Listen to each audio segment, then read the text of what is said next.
That was Hard Talk. I'm Saroja Coelho. You're listening to CBC Radio 1. Have a great day. Well, good morning, Manitoba, and hello, Winnipeg. I'm Marcy Marcusa. This is Information Radio on 89.3 FM, 990 AM on that app or YouTube. Wow, it's blustery out there. Feels like a really snuggle-in morning. Light snow falling. The temperature is -12. The winds are south, gusting to 36. In Brandon, you're cloudy -10, and Thompson's mostly cloudy -23 this morning. We do have snowfall warnings in effect as well, so I'm just going to roll through these even before I say hello to everyone.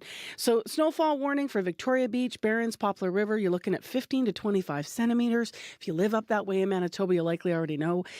Snowfall warning for the Paw and Wanlis, Flin Flon area continues today, 10 to 15 centimeters. And then also 10 to 15 expected in Grand Rapids and Easterville today. So winter just settling in and letting itself be known. Back here in Winnipeg, a high of -4, and with wind chill going to feel like -23. So we're on air with CBC's Morning Show till 8:37 a.m. And now let's say good morning to our team. Good morning to Abby Adiemi. Abby is our technical producer, also today going to be helping with directing and weather and doing it all. Also in the control room with Abby is Mr. Kevin Nipatebo. Hi, Kevin. Kevin is behind the controls of our YouTube stream, and hopefully you'll be watching today. And then I also want to say good morning to Heather Wells. She's here with news headlines, including some updates on some CBC journalism that started developing yesterday. Hi, Heather. Yes, good morning. Well, the lawyer for a woman who was jailed as a way to treat her tuberculosis is pleased the Premier is vowing to end the practice. Now, we told you the story yesterday about Geraldine Mason. She was ordered behind bars by public health officials. She was never charged with a crime, has no criminal record, and still ended up spending 32 days in jail. The Premier has asked a new public health order be enacted to make sure health officials will not seek incarceration as a way to treat people with TB. So we'll hear about that. Also, Pembina Trail School Division had to bring in investigators after the school division's phones and computers went down yesterday. We'll hear what happened in our next local news at 6:30. Yeah, that sounds stressful. Thank you, Heather. You're welcome. In the first hour of the program, for a group of angels, heaven for the next few days looks a lot like the Maryland Bridge near Sherbrooke Loop. We're going to chat with one of those angels and learn about how they're raising money, as they do every year, for the Misericordia Health Centre. And today's the International Day of Persons with Disabilities. We're going to dig into what that means in Manitoba.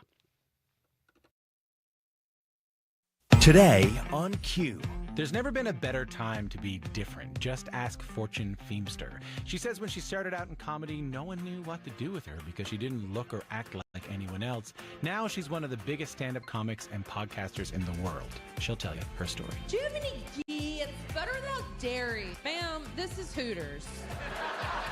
Q with Tom Power. This morning at 10:30 in Newfoundland. And on the CBC Listen app.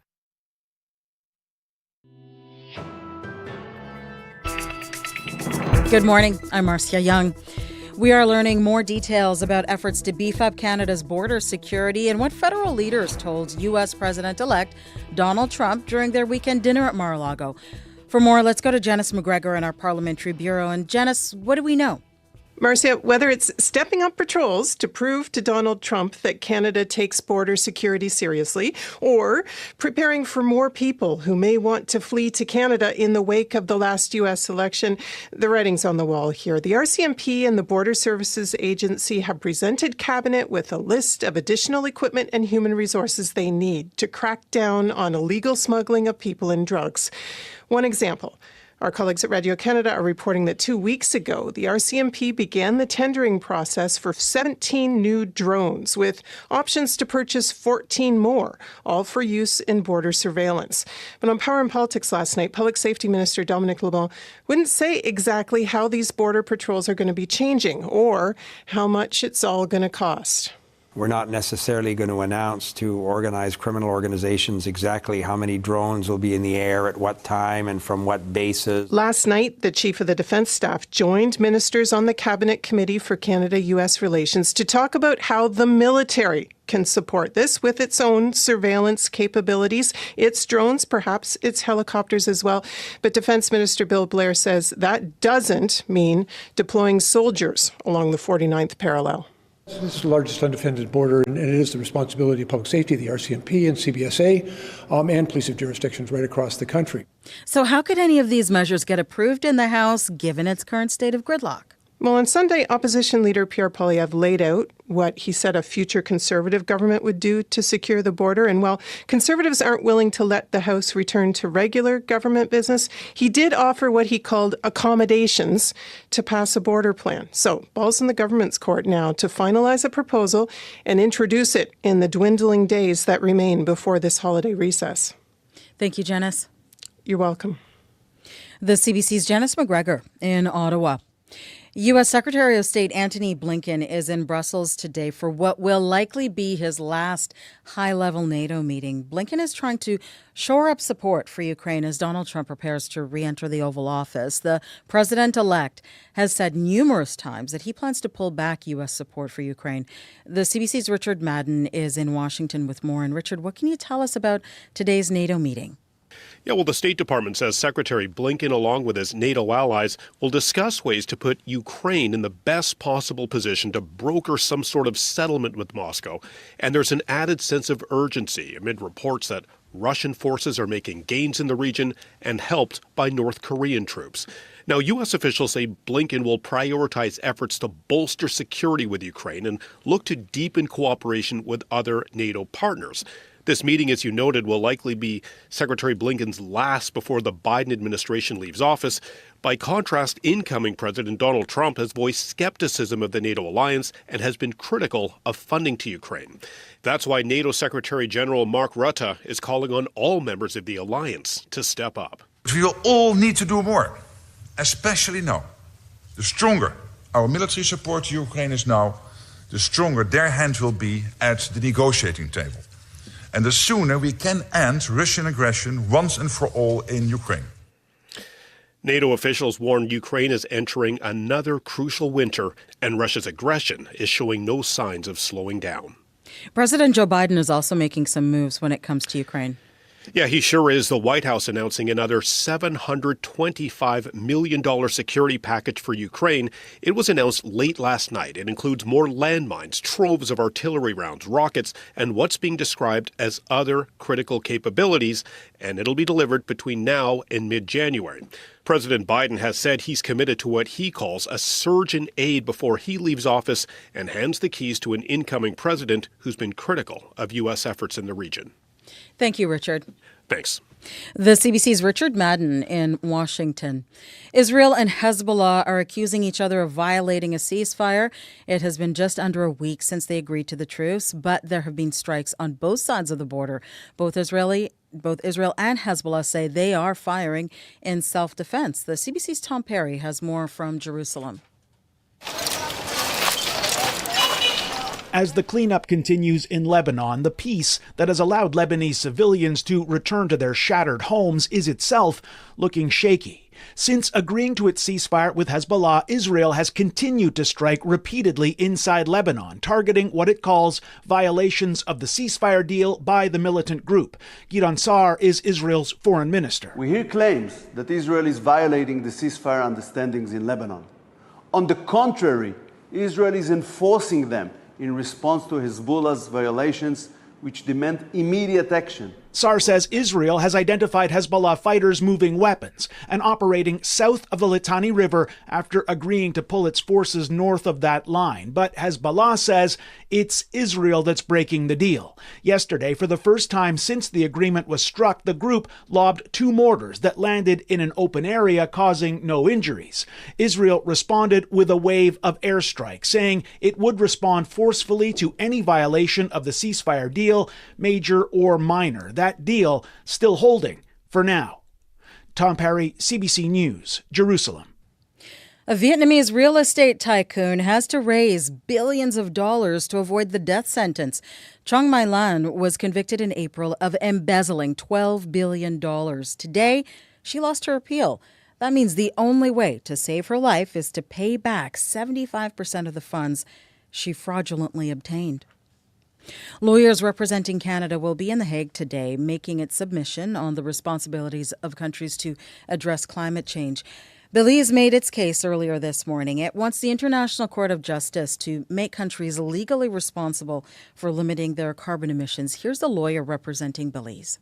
Before State A permits the release of the metal pollutant into the river from a factory on its territory, that state would clearly be obliged to consider the already accumulated levels of the metal pollutant in the river.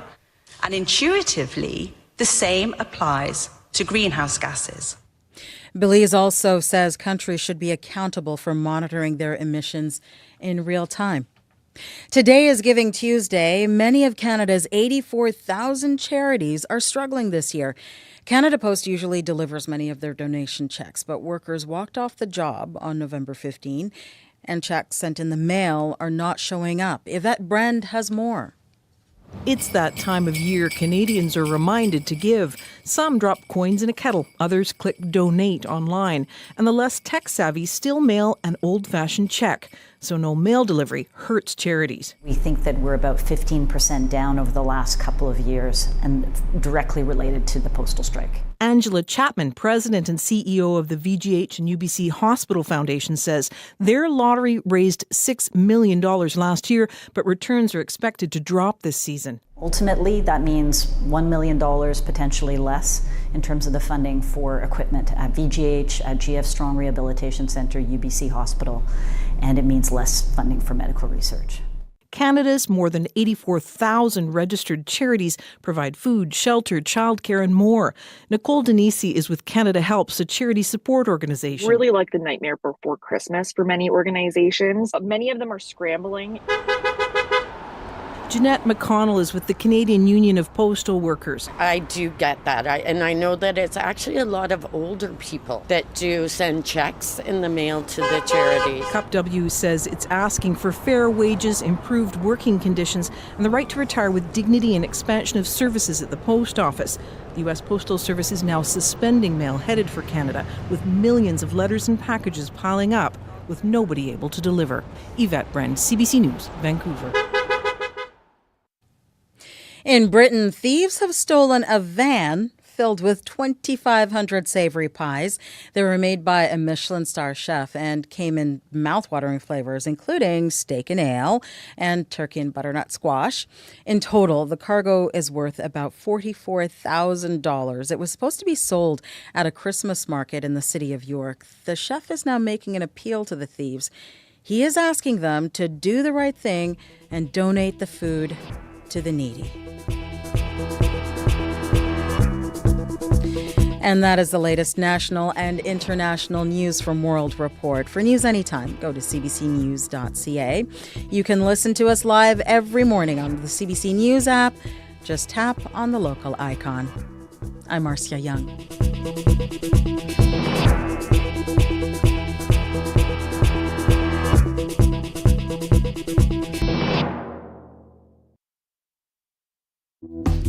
Well, good morning, Manitoba. I'm Marcy Marcusa, and this is Information Radio. We're live in downtown Winnipeg. It is blustery out there. We've already got some issues on the roadway, and we'll tell you about that in a moment. You're on CBC, 89.3 FM, 990 AM on the app and on YouTube.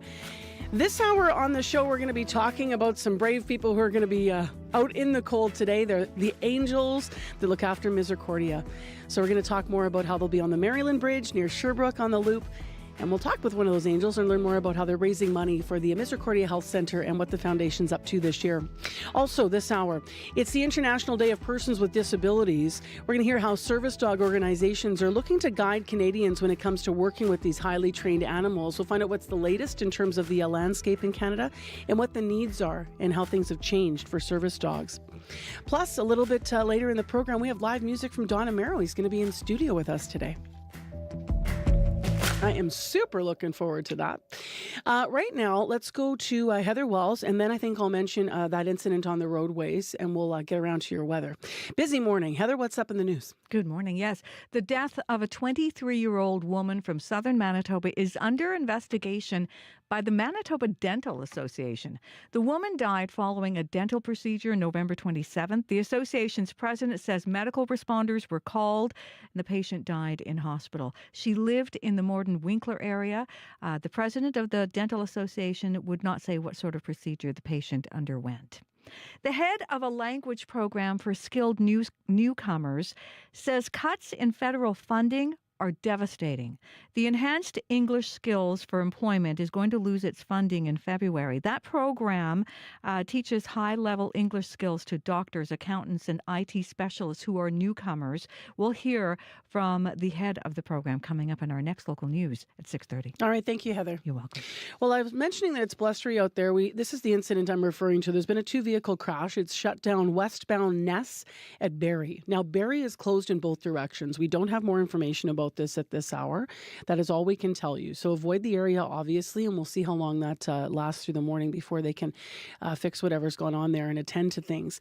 But this is the information we have right now, and that's a busy area. So hopefully, they'll have everything in hand by the time it gets busy traffic-wise.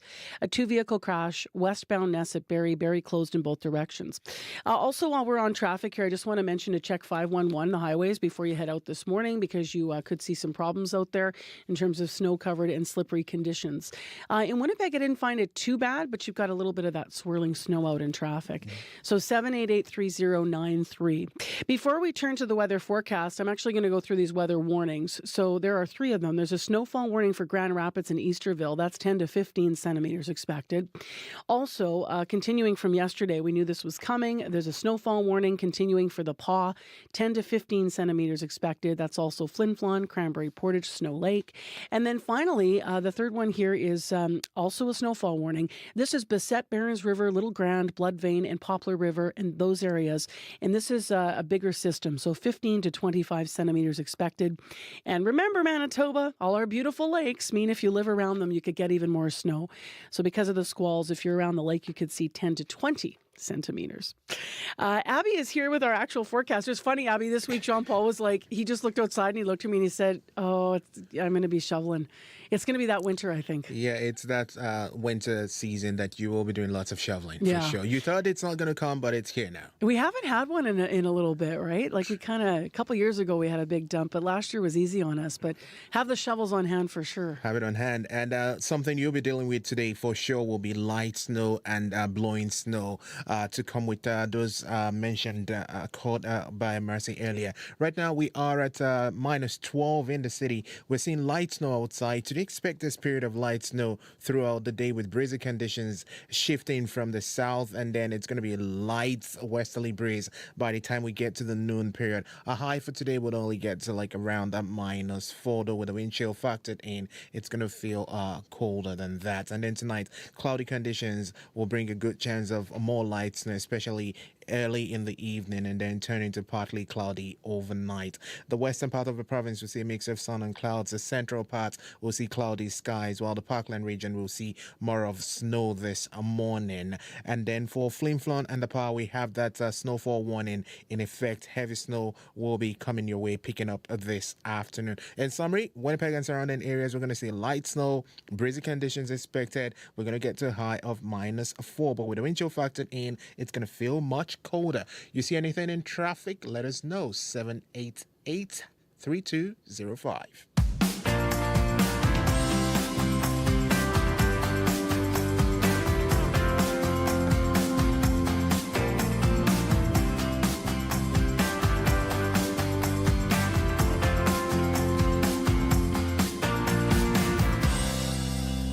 Well, it is Giving Tuesday today, which is, of course, an annual chance to give back to those who need it after Black Friday and Cyber Monday. But this morning, it's also the start of another annual event. And I kind of love this one because maybe I love it because I was born in this hospital. But the Misericordia Health Center Foundation's Angel Squad is back for its 29th year. So volunteer angels like Lisa Stryver are going to be out on the Maryland Bridge, spreading good cheer and encouraging donations. And Lisa joins us now dressed as an angel. Good morning. Hi, good morning. So describe your gear for the radio listeners here. All right, so I'm wearing a lovely white angel gown. I have a flocked halo on my head and some sparkly wings.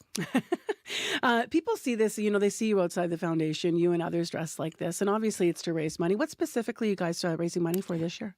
So this year we're focusing on our youngest patients. We're looking to raise money this year to support our pediatric ophthalmology and pediatric dentistry programs. Okay. How much do you have a goal in mind, or do you just go out there and take what you can get? Well, of course, we're happy to receive any generous donation, but we're looking to raise $50,000 this year to support these pediatric patients programs. How did you pick that? Is it just? I always wonder because there's so many different needs you could look at. So you're totally right, Marcy. There are we have different programs every year that we support. This year, we thought that we would choose to support our youngest patients. So we have packages of gifts that people can give. As I said, any amount is appreciated. But for example, a gift of $25 will provide the necessary supplies for 900 take-home dental kits that we prepare for our tiny patients. Yeah, crazy. The actual fundraiser today for Winnipeggers that haven't been involved in it before or gone by. Tell us how it actually works and how many angels will be out there. Well, if you have time to swing by this morning, as you mentioned earlier, that we're going to be just over the Maryland Bridge in the Misericordia Loop. If you come over the bridge toward downtown, you'll see dozens of angels dressed similarly to me, waving, greeting you. You can pull into the loop and give a donation at that time. But you can also donate online at misericordiafoundation.com from now until December 17th. What's the reaction when people see you out there? It's great. I know you've been there before. You've been there. We've seen you there many years. It's wonderful. It's just turning into daylight when people are heading over the bridge. It's very cheerful. It marks the start of the holiday season, puts everyone in a really good mood. Everyone's waving. There's just a lot of great energy. It's a bit of a message of I think, hope, and it's the start of when everybody turns their mind to the next few weeks and spending time with their loved ones. So I think it's a great way to start the holiday season. I always think it's interesting when I've been out there for CBC and sort of covering, what your foundation's doing in the event. When people would roll down the window and they would be willing to share with me, and you would hear this all day, but for me, I always remember the connection people have to hospitals is always very different than any other, charitable giving that you can do because it's so personal. It's personal, and there's so many Manitobans that are affected by the care and the comfort, compassion that healthcare centers and hospitals provide to them and their loved ones. I think it is something that makes people feel comforted, and it gives them hope to see everyone supporting these community hospitals. I think it's wonderful. So this year you land on the same day as Giving Tuesday. How are you going to reflect that? Well, so we've done this now for the last few years, and as you mentioned, it works out well right after the Black Friday, the Cyber Monday. It's a wonderful time to remind everybody that it's something you should be thinking about doing. It's a great time to think about giving. So we're very excited to start our campaign today. I'm going to let you have a swig of water because I'm going to ask you about other liquids. You guys also have, I think you have cocoa and coffee out there too. Yes, today? because we're focusing on the kids this year. We have kids activities at the health center. We're going to have s'mores. There's hot chocolate. There's coffee. So if you have the time to come and swing by, we really encourage you to do so. It's going to be a great morning. Before you were on the Angel Squad, you were on the Misericordia board, obviously, which you mentioned. What made you decide to get involved? Well, years ago, we used to have groups of angels at different businesses downtown in the office building. I was at 201 Portage.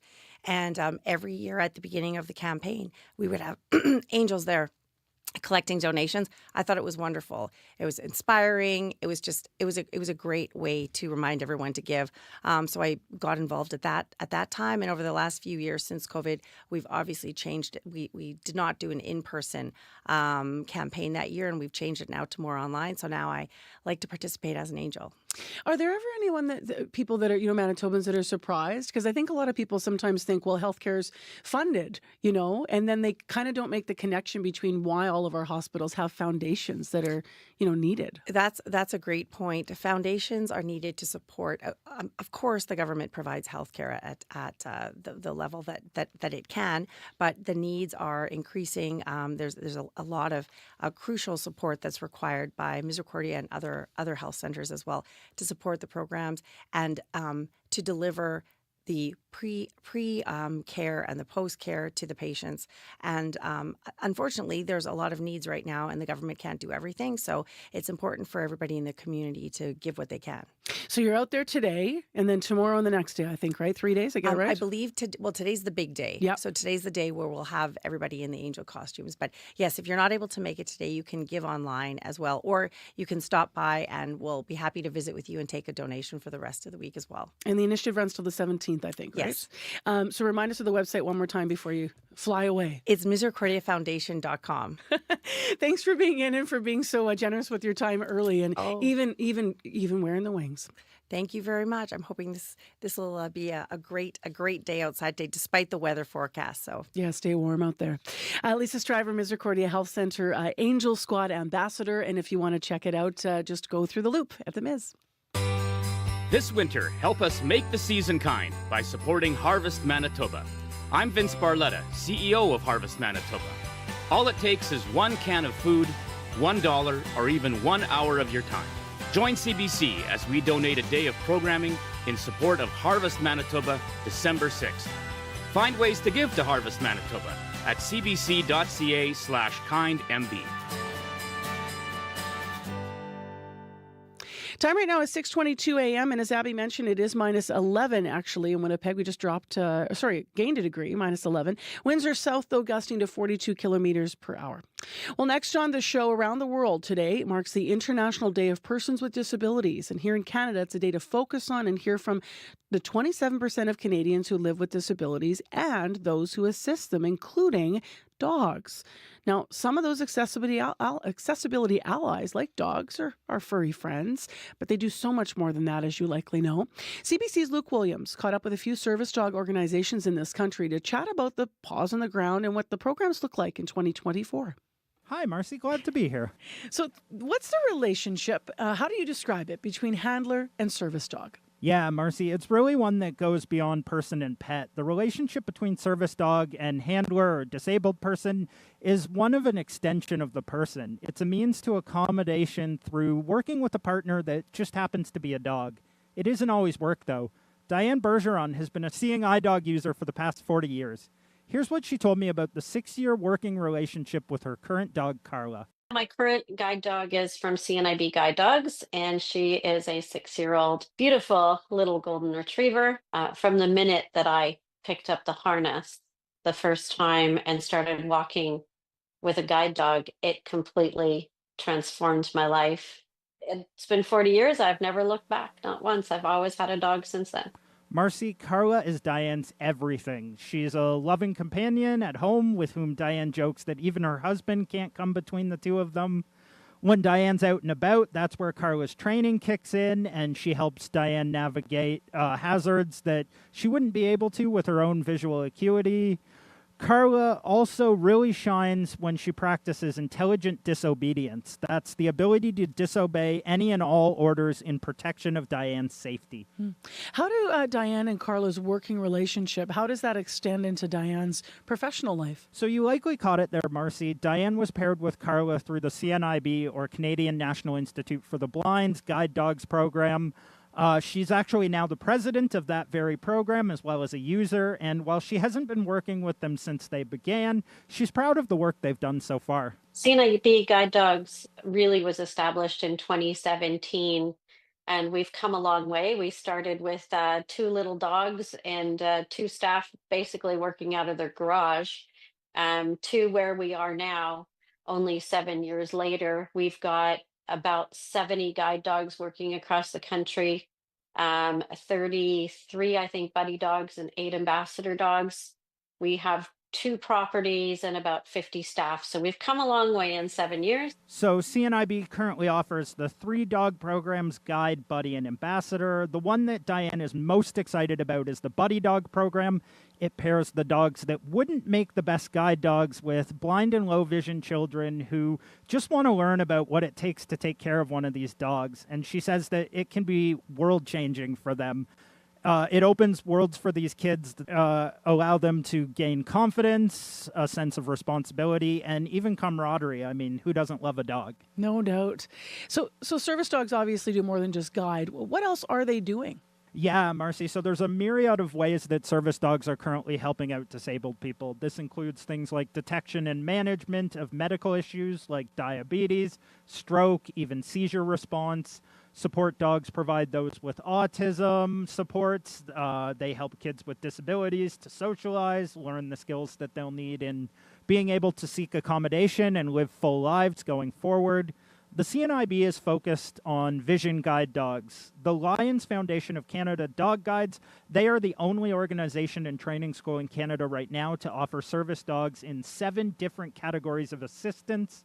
Bev Crandell is their CEO. So dog guides provide more than just companionship for their handlers. So for someone with diabetes, it could mean the difference between them feeling safe and comfortable in going out into the world and knowing that if they have a sugar low, their dog is going to alert them to that.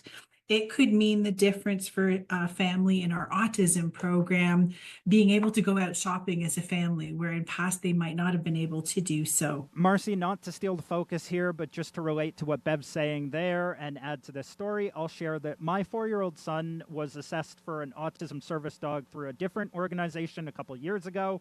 However, due to his age at the time and a tough application process paired with very long wait lists for these types of service animals, we haven't got him one yet.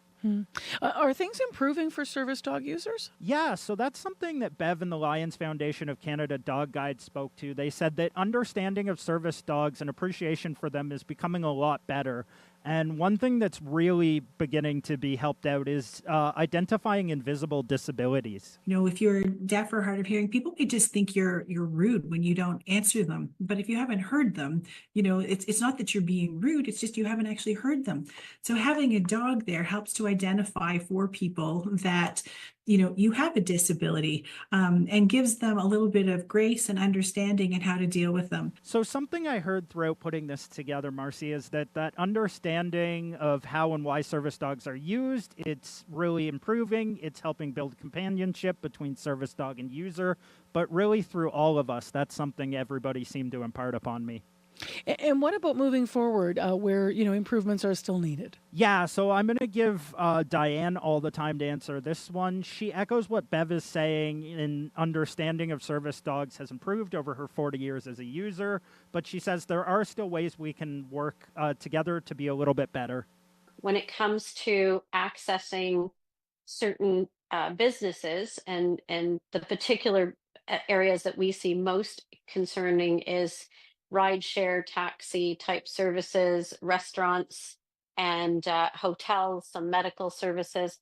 Even though there are laws in every province across this country that that protect the rights of people who use guide and service animals, we're still getting refused on a regular basis because the enforcement isn't strong enough. We're not all going to go into bylaw enforcement, Marcy, but we do come into contact with service animals and their handlers. We can be a part of making their day a little bit easier. Today and every day, you can do things like sign the CNIB's Charter of Rights of Children who are blind and low vision. That will help grow things like the Buddy Dog program, make a donation to any organization training these dogs. One of these dogs costs about $35,000 and takes 18 months to train, so there's immense need for help there. Get involved if you can. Otherwise, just coexist respectfully with these service dogs and their handlers. Thank you for the special report, especially, of course, today, Luke. Thank you. Thank you so much for letting me share it, Marcy. Luke Williams, a producer with CBC Radio. We reached him in Hamilton. Leading into the news here, I want to mention there's been a 2-vehicle crash this morning. It's shut down westbound Ness at Barrie. So that's a big intersection. Westbound Ness at Barrie is closed. Barrie actually is closed in both directions. So that's important to note on your drive. Take it easy out there. Full weather coming up after your CBC Winnipeg News. This is CBC News. Good morning. I'm Heather Wells in Winnipeg. At 6:30, it's snowy. It is windy. That wind, though, is going to back off a bit this afternoon. We will see periods of snow throughout the day and a high in Winnipeg today of -4. The lawyer for a woman jailed to treat her tuberculosis is pleased the Premier has vowed to end the practice. CBC reported yesterday Geraldine Mason had been ordered to spend 3 months in jail by public health officials because she missed a few doses of her medication. TB can be deadly if not treated, but Mason wasn't contagious at the time she was incarcerated. She was never charged with a crime, has no criminal record, and still ended up spending 32 days in jail. Leif Jensen is Mason's lawyer. it seriously, and it was very good that the Premier understood that it was necessary to apologize and that it was terrible for what she had gone through was terrible. The Premier has asked a new public health order be enacted to ensure health officials will not seek incarceration as a way to treat people with TB. It is not clear how quickly that will go into effect. The death of a 23-year-old southern Manitoba woman is under investigation by the Manitoba Dental Association. The woman died following a dental procedure on November 27th. Dr. Darren Baxter is the association's president. What we know is that a medical emergency developed during a dental appointment, and medical responders were called to the location. We transported the patient to the hospital where she passed away. The patient lived in the Morden-Winkler area. Baxter would not say what sort of procedure the patient underwent, nor would she say whether she was under anesthesia. Baxter says deaths due to dental procedures are rare. Pembina Trails School Division had to bring in investigators after the school's division phones and computers went down yesterday. A notice sent from the division stated its entire network was shut down. Superintendent Shelley Amos says the division's information technology team identified unusual activities within the network system. She says experts from outside the school division are investigating. A First Nation in Manitoba's Interlake has become a model for other communities through its numerous healthcare pilot projects. The Pinemutang Health Centre helps care for thousands of Manitobans every year. Nearly half of its clientele comes from Indigenous and non-Indigenous communities outside Pinemutang First Nation. Roxanne Rollock is a nurse in charge, and she says they have partnered with the University of Manitoba on tele-rehab services and with the Heart and Stroke Foundation on cardiovascular health. Talking about cardiovascular health, trying to figure out what kind of programming we can start in the community for improving people's cardiovascular health. So walking programs, nutrition programs. Pinemutang's Health Centre is also a pilot for more than a dozen different projects that may be rolled out in Indigenous communities right across the country. The head of a language program for newcomers says federal cuts will leave skilled workers languishing. The Enhanced English Skills for Employment will lose funding from Ottawa in February. The program's head says they teach high-level English skills to doctors, accountants, and IT specialists. Louise Giesbrecht says she was blindsided by last week's news of the cut. We were absolutely shocked. And when we informed our students, the response was devastating. There were tears because we're a lifeline. And not only that, but we're a community. It's not just the English language, it's the cultural skills. Giesbrecht says 1,000 students take that 10-week course every year, and the wait list is 500. She says it's the only program of its kind in Winnipeg. Giesbrecht says students are writing politicians to plead their case. The head of the Winnipeg Chamber of Commerce isn't surprised by results of a new audit report on a pandemic loan program for businesses. The Federal Auditor General's report says the Canada Emergency Business Account had a lack of oversight. It offered interest-free loans to help businesses stay afloat during the COVID-19 pandemic. The audit estimates $3.5 billion went to ineligible applicants across the country. Winnipeg Chamber CEO Lauren Remillard says Ottawa was pressured to set up that program. There is no such thing as 100% perfection when it comes to any programs, be it in government or business. So we're not surprised that during the crucible that was the pandemic, similar challenges around mismanagement and inefficiency emerged. The audit report says the vast majority of loans did go to eligible businesses, but it found, quote, significant weakness in the program's management of contracts. You can find more Manitoba news updated throughout the day at cbc.ca/Manitoba. Heather, I've got some lovely comments to read about Giving Tuesday. Beautiful. Yeah, I'm going to share these with you. Listeners have been writing in. Here's what I asked. What's the most rewarding moment of giving or receiving in your life? So you can ponder that. I don't know if you'll have an answer, but I'm going to read these. So Kev Roberts said, my lovely mother-in-law, Noelle Laverne, knits scarves for the students I teach. And every year, the most heartwarming moment is when the children put on their handmade cozy scarves and their faces are all bright. I love that. And this one's really personal. Chaz Van Dyck wrote in, back in the 90s when our son was 9 months old, he spent 5 months in hospital. He was critically ill, and we almost lost him a couple times. And my wife and I, who were much more used to being the helpers, found it somewhat difficult at first to be on the receiving end of all our friends' continuing help. They took care of our 3-year-old. They gave us meals to have in our son's hospital room to maintain some semblance of family life, and generously provided moral support. And it was a real lesson in humility and appreciating our wonderful friends, and we will never forget it. I love that. That's beautiful. Yeah. So it's a good question, right? I don't know if I can answer it right on the spot either. I have to give that I don't some think thought. I can either. But you know what it is? It's something amazing about this province, this city, about how people give all the time. Yeah, they really do. So it is Giving Tuesday. Thank you, Heather. You're welcome. And so if you have an answer to that, what's the most rewarding moment of giving or receiving in your life? You can write on Facebook, as those listeners did. That is my Marcy Marcusa page, or you can call us 788-3205. Well, we're kind of flipping things around. We usually go weather and then traffic, but today actually I'm going to handle traffic and some of these snowfall warnings because Corey's off today, and then we're going to get Abby to do the full regional forecast. So let's start first of all with what is happening in traffic. We have this 2-vehicle crash. It has shut down westbound Ness at Barrie. So Barrie is closed in both directions. That is as much detail as we have. So avoid that area while they're dealing with that, please. And we'll update you if we get more info. But 788-3093 is the traffic line. And just a reminder of the highways, to be careful out there on the highways. Of course, we're into winter weather now. You're going to have a lot of slick conditions. Check 511 before you head out this morning for any major problems. Now, as far as the snowfall, the PAW, you're continuing to get that snow system that we started talking about yesterday. So in total, about 10 to 15 centimeters expected. There's a snowfall warning for your area, the PAW, Flin Flon, Cranberry.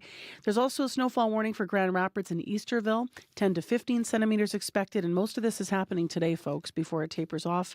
And then finally, there's a snowfall warning for Victoria Beach, Little Grand Rapids, Blood Vein, and Poplar River. This is snowfall amounts of 15 to 25 centimeters expected, so this is a bigger system. And the snow at times will be heavy. And if you're on the lake, you could see up to 20 centimeters. So have the shovels ready, and if you're in those areas, you likely already know what kind of day it's shaping up to be. Abby is here now with just a look at our temperatures and our daytime highs regionally in Manitoba. It's going to be a frigid one, and I will try to get to that traffic line ringing in the background in a moment. Winnipeg, we are currently at minus 11 with light snow falling outside. Today's forecast for the region will be bringing periods of light snow and breezy winds. It's going to be coming shifting from the south, and then a lighter westerly breeze later this afternoon. The high would reach minus 4, though with the wind chill factored in, it's going to feel like minus 23 this morning. So if you're making some transition from one bus to another, you should prepare accordingly. Heading west to Brandon, it is currently minus 10, and we are seeing drifting snow already in that axis. So if you're on the highway heading into Brandon or heading out of Brandon, you should be encountering that on the highway. So take it easy out there. But later in the day, we're going to see a mix of sun and clouds for that part of the region. Then turn breezy later. The high for today will only be around minus 1. Moving south to the south central region, Morden is currently at minus 9. We should see mainly cloudy conditions today. There's a slight chance of flurries in the forecast. Your high will be around minus 3. Dauphin is sitting at minus 8 with cloudy conditions. The day will bring periods of snow this morning. Then that should clear, and we will see a mix of sun and cloud by midday. Expect some breezy conditions with a high of minus 2. In the Interlake region, Gimli is currently at minus 12 and cloudy at this time. Today's forecast for the region includes snow. You should see about 5 centimeters. That's the approximation. And it will be breezy at some point. The winds will be shifting from the south to the east as you get closer to the lunch period. The high would be around minus 4. Though the wind chill this morning, it feels like minus 23.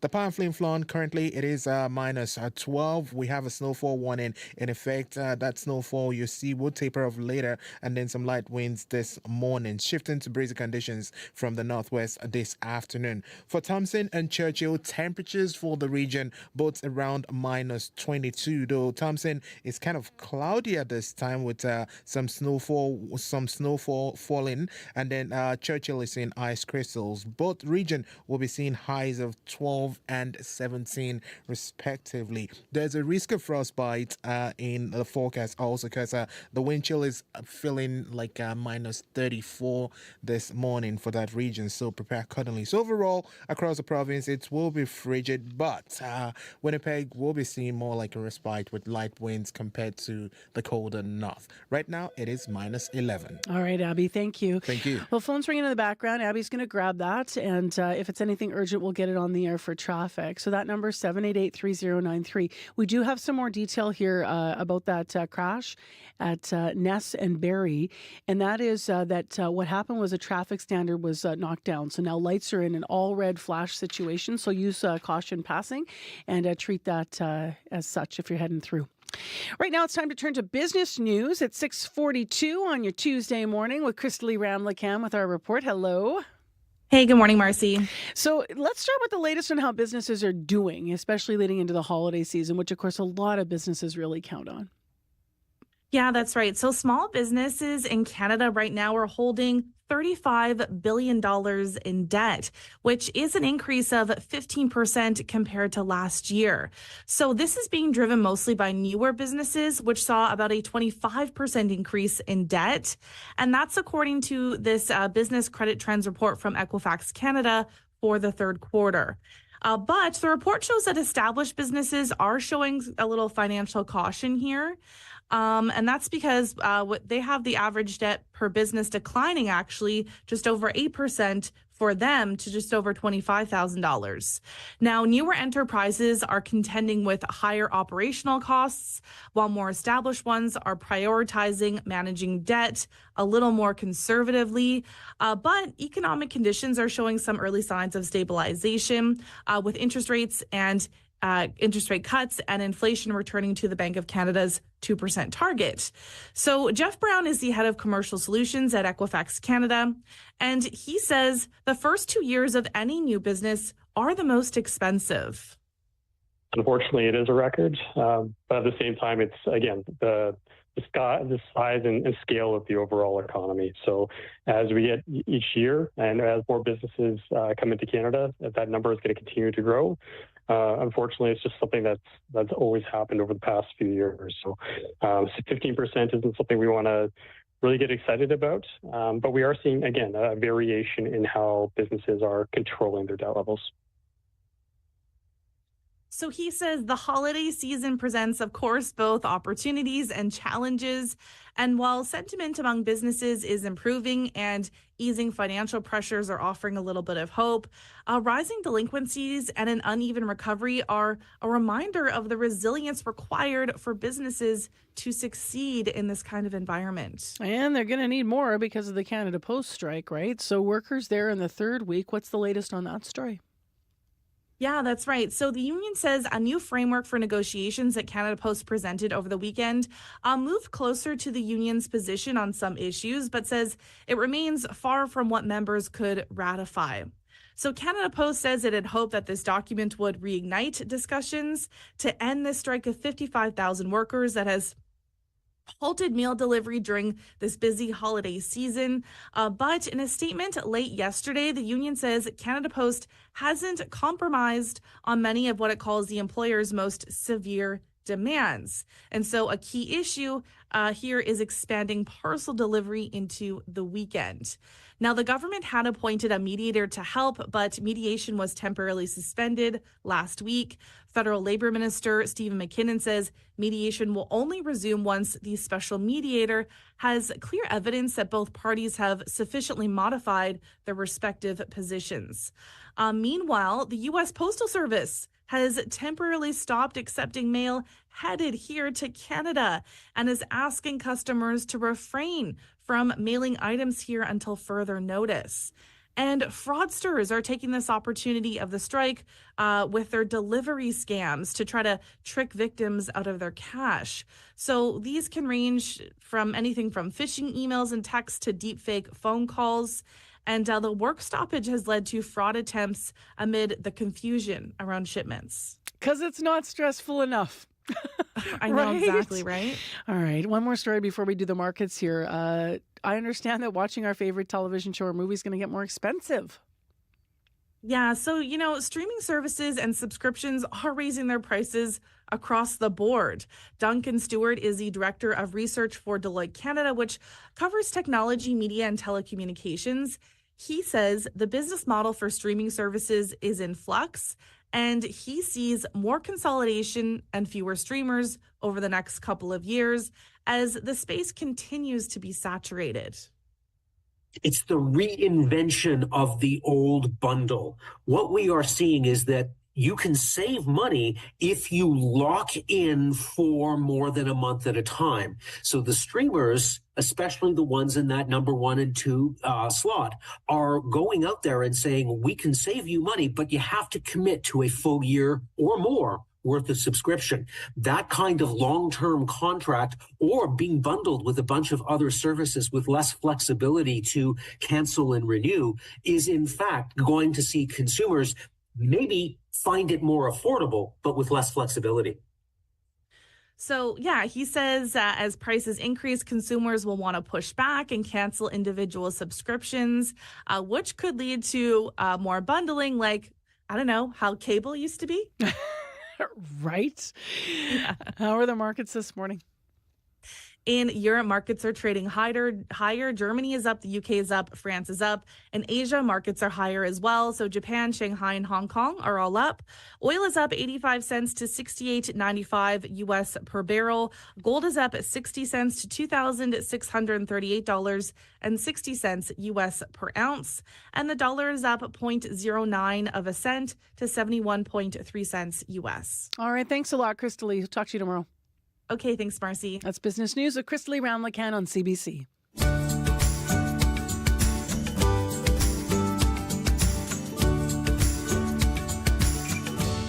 Light snow falling in Winnipeg. It's -11. And let's have a bit of a tune now from Analia, who grew up in Santo Domingo, actually, in the Dominican Republic. But she takes a lot of her musical influences from there, although she lives in Toronto now. This tune's called Superficial.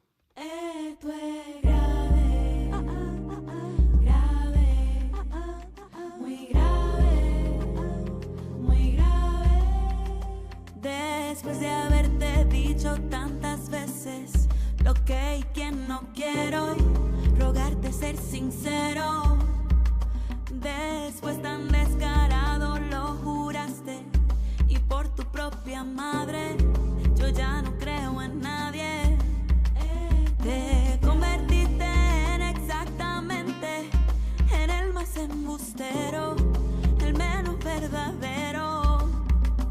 Y ahora me deberás todos los millones que gastar en terapia. Me convertí en muralla. No te equivoques conmigo, que ya no somos ni amigos. Y ya yo no echo para atrás. Por mí te puedes cuidar. Cuando pregunten por mí, no digas que nos conocimos, porque tú no eras real. Todo fue superficial.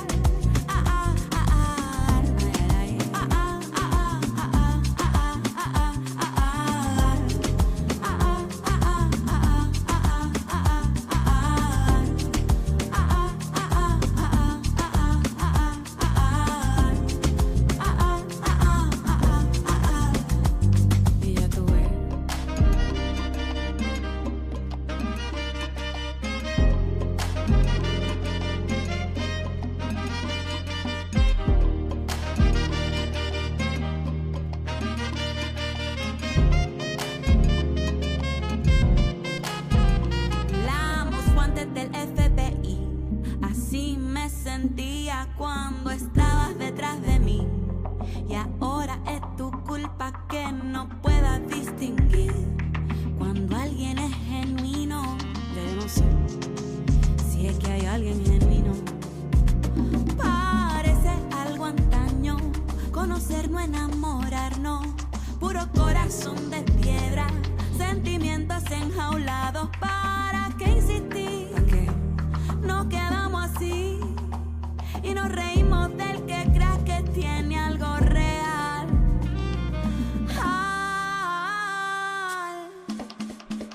No te equivoques conmigo. Warm music on a cold Tuesday morning. That's Analia with Superficial. Here on CBC 89.3 FM, 990 AM on the app and YouTube. Thanks for joining us. I'm Marcy Marcusa. Appreciate having you along on CBC. As I've been mentioning, light snow continues to fall, and it is minus 11. Brandon is minus 10. Thompson is sitting at minus 22, and there's been a two-vehicle crash that shut down westbound Nesset Berry. Lights are in an all-red flash, and you're being asked this morning to please consider crews that are there repairing things. So take it easy and slow down around that area. Well, let's talk politics. Yesterday, we heard some of the details about Prime Minister Justin Trudeau's Friday dinner with U.S. President-elect Donald Trump at Mar-a-Lago. We want to know, though, a little bit more about that, and also here at home, why Parliament continues to be completely paralyzed. Remember, there's that going on. Ryan Tumulty is here to talk about all of it. Hello, Ryan. Hi there. So we did have some analysis yesterday, a full interview about this dinner, you know, how it was unusual and that it was only good for Canada was the analysis we were hearing. But also that there was, you know, the threat of the 25% tariff on Canadian goods. It wasn't necessarily a sign that that was going to change. What exports are we exactly talking about there when we're looking at that issue? So far as we know, obviously we don't have much more than the president's posts on his social network. But so far, he's talking about everything. There have been some attempts to gain further clarity, and what people have heard in government and media from the Trump camp is, no, we mean everything. So that would include things like oil and gas, which would only make life more expensive for Americans. Higher prices at the pump and all that. But they have said they are quite committed to this idea, and that Canada should expect to see it that way. As you said, it will affect Americans. I mean, don't the costs get downloaded straight to people and companies? Why wouldn't a Trump administration be concerned about political backlash because of that? Yeah, I think the Trump administration here is trying to really aggressively reset the decline of American manufacturing. Since the early 90s, maybe 80s even, manufacturing jobs have been moving out of the U.S., moving overseas to where labor is cheaper. And these tariffs are an attempt to reset all of that and bring manufacturing back to the U.S. That's what President Trump talks about.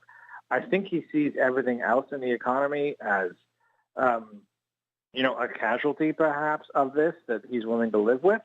But it is a big challenge. I don't know how committed he is to these when these tariffs actually hit the economy and start, as you say, hurting American consumers.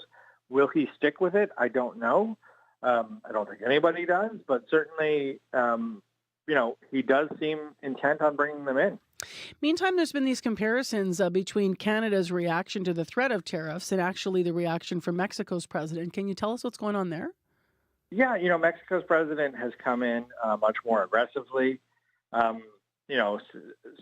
Set up front right now, something that the Canadian government's really only ever hinted at about the idea of retaliatory tariffs.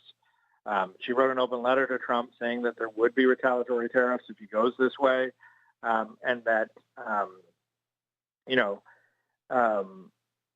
he would only be hurting American companies. She mentioned specifically a bunch of the big auto giants that have plants in Mexico. So she's definitely taken a much harder approach. She is, of course, a brand new president, riding high in popularity, which, Prime Minister Trudeau is not. But, I think these politics play out differently in these countries. And, both Mexico and Canada have a lot of experience dealing with President Trump during and after renegotiations. So I think you'll see different strategies from both countries and possibly shifting strategies depending on what's working. Now, let's bring this back home. As I mentioned, I was going to ask you about what's going on the Hill. So Parliament's been paralyzed now for 2 months. A little legislative activity has been happening. Can you explain briefly why this is happening? I know you've done that before on the airwaves, but also what this means for some of the important legislation that's being maybe held up as a result, if you could give us an example. Yeah, so it's what's called a privilege debate, and it essentially means that an MP's privileges are being violated. The Speaker has ruled that's possibly happening here. He's found there's a basic case for it because the government is refusing to hand over certain documents related to the green tech startup agency, Sustainable Development Technology Canada. What happened yesterday, though, is kind of the most interesting and the most movement we've seen on this in a while. So one of the big pieces of legislation, one of the big pieces of legislative business that is being held up is what's called the supplementary estimates. That's a spending measure. It's basically a bill that authorizes all the spending the government has committed to over the last 6 months. In this case, it's stuff like dental care expansion.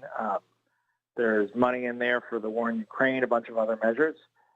It has to be voted on by December 10th, which is just next Tuesday. So there's been no agreement to move that forward. Before that can move forward, the government has to allow for opposition days in Parliament when the opposition parties set the agenda. There's been no agreement to let that go forward. So the Speaker actually intervened yesterday. This was unprecedented, but he intervened, as he has the right to do, and decided that the opposition days will be later this week and early next week, and then that supply vote will happen. But it's just one example of the way that this privilege debate has ground everything to a halt. Those estimate votes are fairly routine in most years, but this has been stuck for a while now. And any other legislation, the government's online harms bill, there's a bill around citizenship changes, bunch of other bills, they're all just stuck until this privilege debate gets resolved. Ryan, thank you very much for walking us through both of these stories today. Appreciate it. No problem. Take care. We talk to Ryan most Tuesday mornings here in Ottawa Report. That's Ryan Tumulty, political reporter with the Toronto Star. It is 3 minutes to 7 o'clock now. Heather Wells is in, and then I do have an update on Ness and Barrie and what's happening in traffic. But first, your headlines. Good morning. Well, a First Nation in Manitoba's Interlake has become a model for other communities through its numerous healthcare pilot projects. The Penimutang Health Centre cares for thousands of Manitobans every year. Nearly half the clientele comes from Indigenous and non-Indigenous communities outside Penimutang First Nation. The head of a language program for skilled newcomers says cuts in federal funding are devastating. The Enhanced English Skills for Employment is going to lose federal funding in February. The program's head says one student who is trained as a doctor but working in retail until she can get her English was shocked and wept when she heard the news. We'll hear more Manitoba News coming up at 7:30. Thanks, Heather. You're welcome. -11, light snow in Winnipeg. Today's high in the city, -4. Winds are going to be gusty. They're going to be south 30 gusting to 50 kilometers per hour before they calm down this afternoon. We do have a snowfall warning in effect for Bassett, Victoria Beach, Little Grand, 15 to 25. Grand Rapids and Easterville expecting 10 to 15, and snowfall around the pond, Flin Flon, 10 to 15 centimeters as well. In traffic, Megan called, actually, our Megan Ketcherson. She's been on the road. She said Ness is now open, but you still lose the right lane. Barrie and Ness is closed, though, at that intersection. Crews are working on scene. A light standard went down, as we said. And the intersection's icy, so take it easy. Also on the highways, 511 if you want to check before going out. 788-3093 if you need to reach us this Tuesday morning. Well, coming up, it is an exciting morning because we don't always get live music, but we do today. Winnipeg's Don Amaro is bringing his annual Christmas show to the Burt, and he's going to join us in studio to talk about the meaning behind the music and play some tunes for us. Also, it's Giving Tuesday. Food bank use is on the rise in Manitoba. Food Banks Canada says across the country, things are looking fairly grim. We're going to hear more about it, so stay tuned.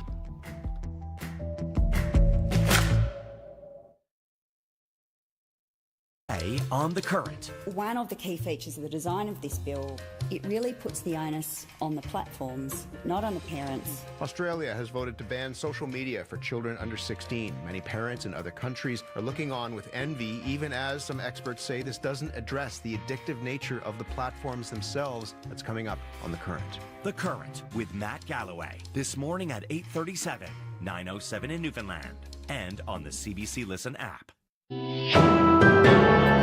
This is World Report. Good morning. I'm Marcia Young. We are learning more details about efforts to beef up Canada's border security and what federal leaders told U.S. President-elect Donald Trump during their weekend dinner at Mar-a-Lago. For more, let's go to Janice McGregor in our Parliamentary Bureau. And Janice, what do we know? Marcia, whether it's stepping up patrols to prove to Donald Trump that Canada takes border security seriously, or preparing for more people who may want to flee to Canada in the wake of the last U.S. election, the writing's on the wall here. The RCMP and the Border Services Agency have presented Cabinet with a list of additional equipment and human resources they need to crack down on illegal smuggling of people and drugs. One example. Our colleagues at Radio Canada are reporting that 2 weeks ago, the RCMP began the tendering process for 17 new drones with options to purchase 14 more, all for use in border surveillance. But on Power and Politics last night, Public Safety Minister Dominic Leban wouldn't say exactly how these border patrols are going to be changing or how much it's all going to cost. We're not necessarily going to announce to organized criminal organizations exactly how many drones will be in the air at what time and from what bases. Last night, the Chief of the Defence Staff joined ministers on the Cabinet Committee for Canada-US Relations to talk about how the military can support this with its own surveillance capabilities, its drones, perhaps its helicopters as well. But Defence Minister Bill Blair says that doesn't mean deploying soldiers along the 49th parallel. This is the largest undefended border, and it is the responsibility of public safety, the RCMP and CBSA, and police of jurisdictions right across the country. So how could any of these measures get approved in the House, given its current state of gridlock? Well, on Sunday, Opposition Leader Pierre Poilievre laid out what he said a future Conservative government would do to secure the border. And while Conservatives aren't willing to let the House return to regular government business, he did offer what he called accommodations to pass a border plan. So, ball's in the government's court now to finalize a proposal and introduce it in the dwindling days that remain before this holiday recess. Thank you, Janice. You're welcome. The CBC's Janice McGregor in Ottawa. The head of NATO says it is time for Ukraine's allies to step up. Secretary General Mark Rutte opened the foreign ministers' meeting today in Brussels. He says the only road to peace is give Ukraine what it needs now. The meeting in the next 2 days will very much concentrate on how to make sure that Ukraine, whenever it decides to enter into peace talks, will do so from a position of strength. And to get there, it is crucial that more military aid will be pumped into Ukraine. So that is the most crucial thing we have to do now. Rutte says NATO will continue to support Ukraine despite what he calls Russia and China's efforts to destabilize and sabotage its member nations. U.S. Secretary of State Antony Blinken is also at today's meeting in Brussels. Yesterday, he announced a new military aid package for Ukraine worth $725 million. Israel and Hezbollah are accusing each other of violating a ceasefire. It's been just under a week since they agreed to the truce, but there have been strikes on both sides of the border. Both Israel and Hezbollah say they're firing in self-defense. The CBC's Tom Perry has more from Jerusalem. As the cleanup continues in Lebanon, the peace that has allowed Lebanese civilians to return to their shattered homes is itself looking shaky. Since agreeing to its ceasefire with Hezbollah, Israel has continued to strike repeatedly inside Lebanon, targeting what it calls violations of the ceasefire deal by the militant group. Gideon Sa'ar is Israel's foreign minister. We hear claims that Israel is violating the ceasefire understandings in Lebanon. On the contrary, Israel is enforcing them in response to Hezbollah's violations, which demand immediate action. Sa'ar says Israel has identified Hezbollah fighters moving weapons and operating south of the Litani River after agreeing to pull its forces north of that line. But Hezbollah says it's Israel that's breaking the deal. Yesterday, for the first time since the agreement was struck, the group lobbed 2 mortars that landed in an open area, causing no injuries. Israel responded with a wave of airstrikes, saying it would respond forcefully to any violation of the ceasefire deal, major or minor. That deal still holding for now. Tom Perry, CBC News, Jerusalem. Lawyers representing Canada will be in The Hague today, making its submission on the responsibilities of countries to address climate change. Belize made its case earlier this morning. It wants the International Court of Justice to make countries legally responsible for limiting their carbon emissions. Here's the lawyer representing Belize. Before State A permits the release of the metal pollutant into the river from a factory on its territory, that state would clearly be obliged to consider the already accumulated levels of the metal pollutant in the river. And intuitively, the same applies to greenhouse gases. Belize also says countries should be accountable for monitoring their emissions in real time. Officials in Malaysia and Thailand are preparing for more heavy monsoon rains. Meteorologists say another surge will hit on Sunday, and officials say the most recent one killed 30 people. Malam tu saya tengok air ada naik depan rumah. This man in Malaysia says when it rained, the water rose higher and faster than he expected. Rescue workers have been using boats to distribute food to people trapped in their homes. Tens of thousands more have been displaced. Malaysia's prime minister says his country was hit with 6 months' rain in just 5 days. He says he expects it will cost more than $300 million to repair the infrastructure that was destroyed. Alberta is scaling back its use of photo radar. The province wants to eliminate about 70% of the sites where the equipment is used. But as Janet French reports, police and municipal leaders say they're concerned more dangerous collisions will happen. This is a historic day for Alberta drivers as we turn up the heat, we fire up the grill, and say goodbye to the photo radar cash cow. Standing in an Edmonton barbecue restaurant, Alberta Transportation Minister Devin Dreeshen wears an apron with a red slash across the words cash cow. Photo radar tickets brought in $145 million in revenue from fines last year. Dreeshen says that will change in April. Automated speed enforcement will only be allowed in school, playground, and construction zones and won't be allowed on provincial highways. Photo radar penalizes hardworking Albertans without improving the safety of our roads. Calgary Police Chief Mark Neufeld disagrees, saying politics, not data, is driving the government's decision. We will see an increase in serious injury and fatal collisions on our roadways. Neufeld says calling speed traps cash cows and fishing holes is insulting to the police. Calgary Mayor Jyoti Gondek says the decision will claw money back from the police as her city's population is growing. So are they now saying they're preferring lawlessness to actually enforcing speed limits? Civic leaders in Edmonton and Calgary say police officers will be spread thinner with one less tool at their disposal. Janet French, CBC News, Edmonton. Today is Giving Tuesday, but many of Canada's 84,000 charities are struggling this year. Canada Post usually delivers many of their donation checks, but workers walked off the job on November 15, and checks sent in the mail aren't showing up. Yvette Brand has more. It's that time of year Canadians are reminded to give. Some drop coins in a kettle, others click donate online, and the less tech-savvy still mail an old-fashioned check. So no mail delivery hurts charities. We think that we're about 15% down over the last couple of years and directly related to the postal strike. Angela Chapman, president and CEO of the VGH and UBC Hospital Foundation, says their lottery raised $6 million last year, but returns are expected to drop this season. Ultimately, that means $1 million potentially less in terms of the funding for equipment at VGH, at GF Strong Rehabilitation Centre, UBC Hospital, and it means less funding for medical research. Canada's more than 84,000 registered charities provide food, shelter, childcare, and more. Nicole Denisi is with Canada Helps, a charity support organization. Really like the nightmare before Christmas for many organizations. Many of them are scrambling.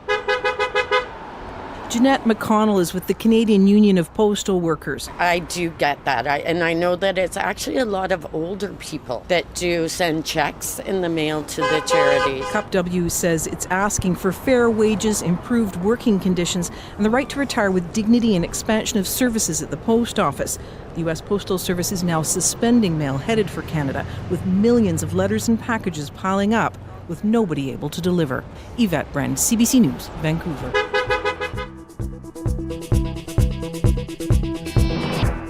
And that is the latest national and international news from World Report. News anytime at cbcnews.ca. I'm Marcia Young.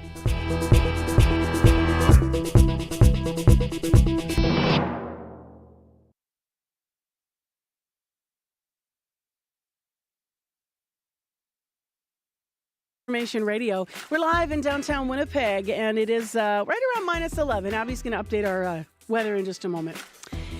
We have had one incident in traffic. We're also going to update that. Megan Ketcherson's been out around Ness and Barrie, so we're going to hear more about what has happened there. And you are finding a way through now, though. Crews have been on scene. Well, today's not any Tuesday. Today is also Giving Tuesday. But food bank use is on the rise across our province and across Canada. Food Banks Canada says they need donations now more than ever. We have seen historic food bank usage across the country. So we're going to have an interview about that coming up. Also at 10 to 8 this morning, a Manitoba organization is trying to break down barriers for people living with disabilities in sport. And that interview is also tied to today, because today is the International Day of Persons with Disabilities.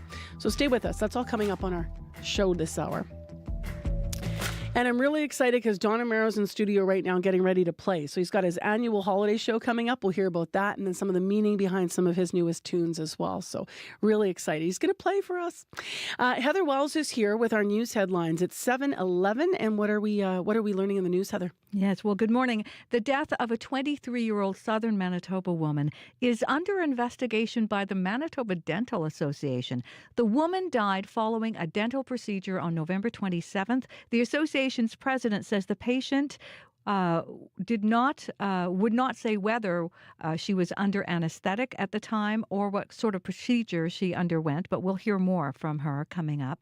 And the lawyer for a woman jailed to treat her tuberculosis is pleased the premier has vowed to end that practice. We told you that story yesterday of Geraldine Mason. She had been ordered behind bars by public health officials because she'd missed a few doses of her medication.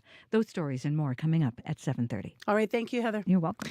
All right. Let's get into the weather forecast, and then we'll talk about some warnings here that are also involving snowfall. Abby, but what's the day going to bring in Winnipeg? We have light snow in the forecast. Currently minus 11 in the city. We should see periods of snow today with breezy conditions from the south, and that would change to the west this afternoon. We're going to get to a high of minus 4, and then tonight the skies would stay mostly cloudy with a good chance of this light snow to continue into the evening. Then it would clear, but the snow that will be settling will be blowing in affected areas outside the city overnight. And just to give you that heads up for the Flin Flon, the Power region, we're looking at that snowfall warning in effect, which will be picking up winds also as the day goes by. You should be seeing about 10 to 15 centimeters once the system ends. But right now, Winnipeg, we are at minus 11 and we're seeing light snow outside. All right. Thanks, Abby. Thank you. Abby covered those warnings for us. So I'm just going to update what's going on in the traffic situation. So Ness at Barrie, earlier there'd been a light standard down and some issues. Megan Ketchison called from the scene. She said the intersection's still icy, but there are crews on scene. The light standard they're trying to get fixed, actually, so they're just in the process of that. But right now everything's open, so that's changed very fast. So it's good news. It's all open Ness at Barrie now. Call us if you need to. The highways are bound to be slick. Check 511 if you're heading out in Manitoba, and the number to call is 788-3093.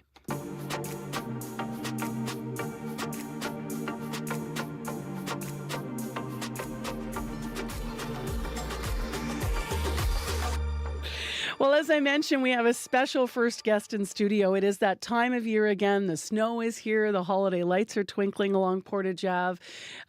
December, right? Coming up on Friday, you might want to have a Merry Little Christmas. Gosh, I love the name of that show. Local musician Don Amero's annual Christmas show is back at the Burt this week. A night of songs and some laughs and some moments of reflection as well coming up. And some special guests this year involved too. So Don's in studio. He's sitting on a stool. He's got his guitar in his lap. He's going to share some of his latest tunes. Nice to see you. Hey, nice to see you, Marcy. We're going to get your mic up there.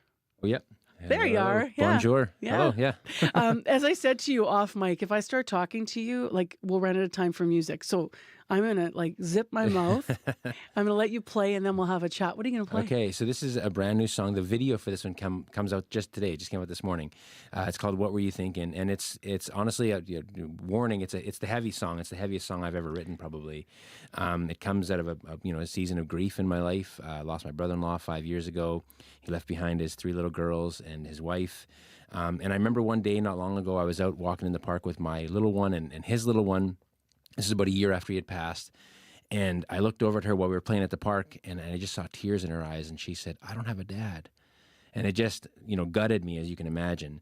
I brought her home that afternoon, and as I was walking back home, I kind of did this, shaking my fist at the sky and saying, "What are you thinking?" And kind of this moment of wrestling with all the things of grief and faith and sort of the intersection of that. And it sort of led me down the road to this song. Yeah. No, we should be clear because this song is going to allude to a little bit of a plane crash. I know this tune. It's really moving. Yeah. Your brother-in-law though died. He suffered of cancer. So it's Yeah. it's sort of like my poetic way of saying it's sort of like everybody who's wrestling with the loss of something, and sort of it was my way of writing about that sort of in a very visceral way, you know. It's a moving exploration of grief, and it's a beautiful song. So this is live on CBC. This is Don Amaro, and What Were You Thinking?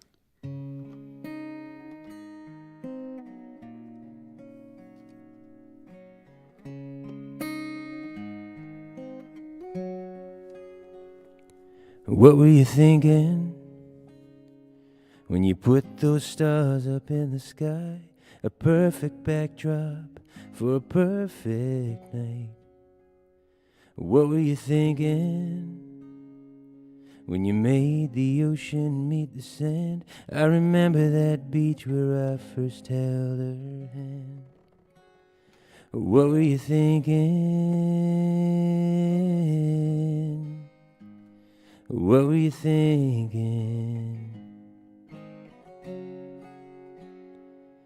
I don't know how and I don't know why. It all just happened in the blink of an eye. I can't go back, but God, I wish I could.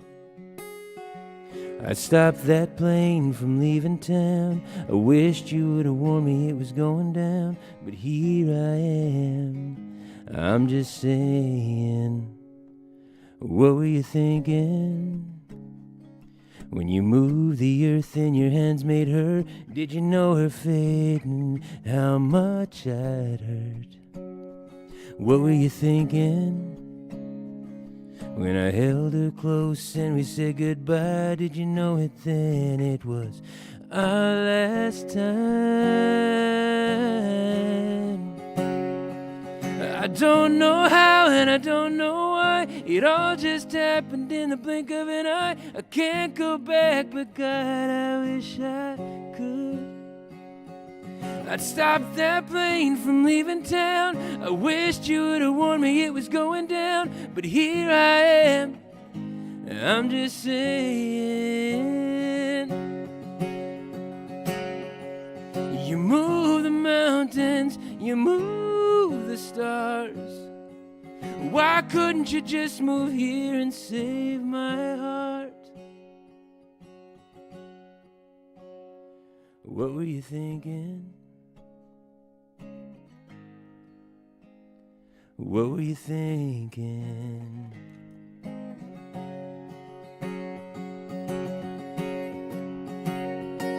I don't know how and I don't know why. It all just happened in the blink of an eye. I can't go back, but God, I wish I could. I'd get on that plane, I'd go with her. I'd hold her hand while we leave this earth. But here I am, I'm just saying. Here I am, I'm just saying. What were you thinking?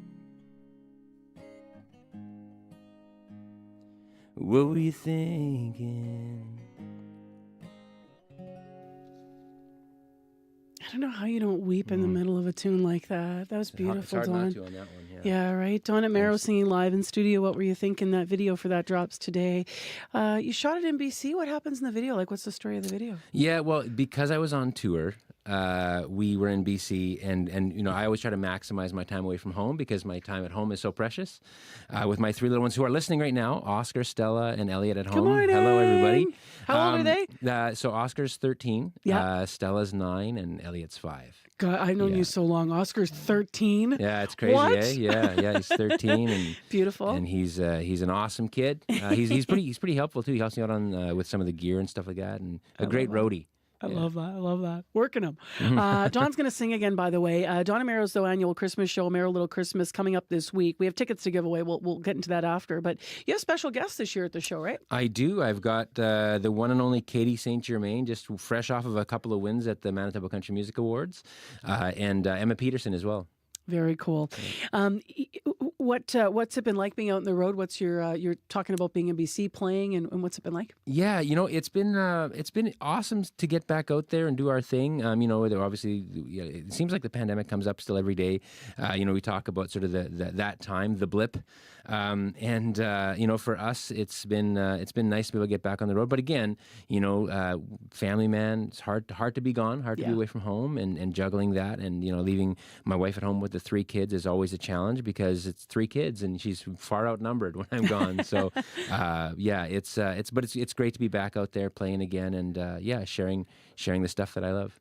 Speaking of sharing the stuff you love, for people that have not been to a Merry Little Christmas before, how do you describe how it's different from from a regular maybe Donna Merrow show? Yeah, so this is always funny. I often say it's a perfect mix of Santa, Jesus, and Donna Merrow. It's kind of all in there. So yeah. So Santa and Jesus doing some duets. Clearly, yeah, there might be. I don't know if they're showing up, but I know Katie and Emma will be there. You have a Christmas song you're going to play for us. This is called "All We Should Make at Christmas," and I understand it's a bit cheeky. Yeah, I mean it's cheeky / cheesy. There's a bit of the fun thing about Christmas is you can kind of be embellishing on a bit of the cheese a little bit, but it's really just about saying it's a great season to put all our differences aside. There's so many reasons that throughout the year we find things that sort of build walls between us, and my growing up, it was often feeling like 11 months of the year there was always fights and tension and hardships. But there was always this season was like, let's just put it all aside. And I think that for me, that's why this song resonated. When Chris Burke-Gaffney and I wrote this tune, and so that line really struck a chord with me. It was just a reminder to say, let love be the thing that leads this season, and hopefully it extends far into the new year. I love that. Yeah. My mom will hate me for sharing this, but since you're talking about your family 11 months of the year, like my family, I remember at Christmas would always be like, there would always be a point where my mom would throw her hands up and be like, "That's it, no Christmas!" Like it would just be this huge, like everybody would be stressed. Yeah. And then, of course, there would be Christmas, there'd be food, there'd be love, there'd be family. But it's sort of the parental way of saying, I'll turn this car around. I'll get rid of this tree. Right? It's going. All right. This is All We Should Make at Christmas. Sorry, Marcy, to cut you off, but can I just say hello and happy birthday to my mother-in-law, Pat? Of course you can. Pat Van Artsler. It's her birthday today, so I just wanted to say hi, Pat. I know you're listening. I love you, and happy birthday. Let's sing. Happy birthday to you. Happy birthday to you. Happy birthday, dear Pat. Happy birthday to you. Yay, Pat. I love that. All right, I'm good to go now. All right. All We Should Make at Christmas, bit of a cheeky tune written with Chris Burke-Gaffney. This is Donna Merrow live on CBC.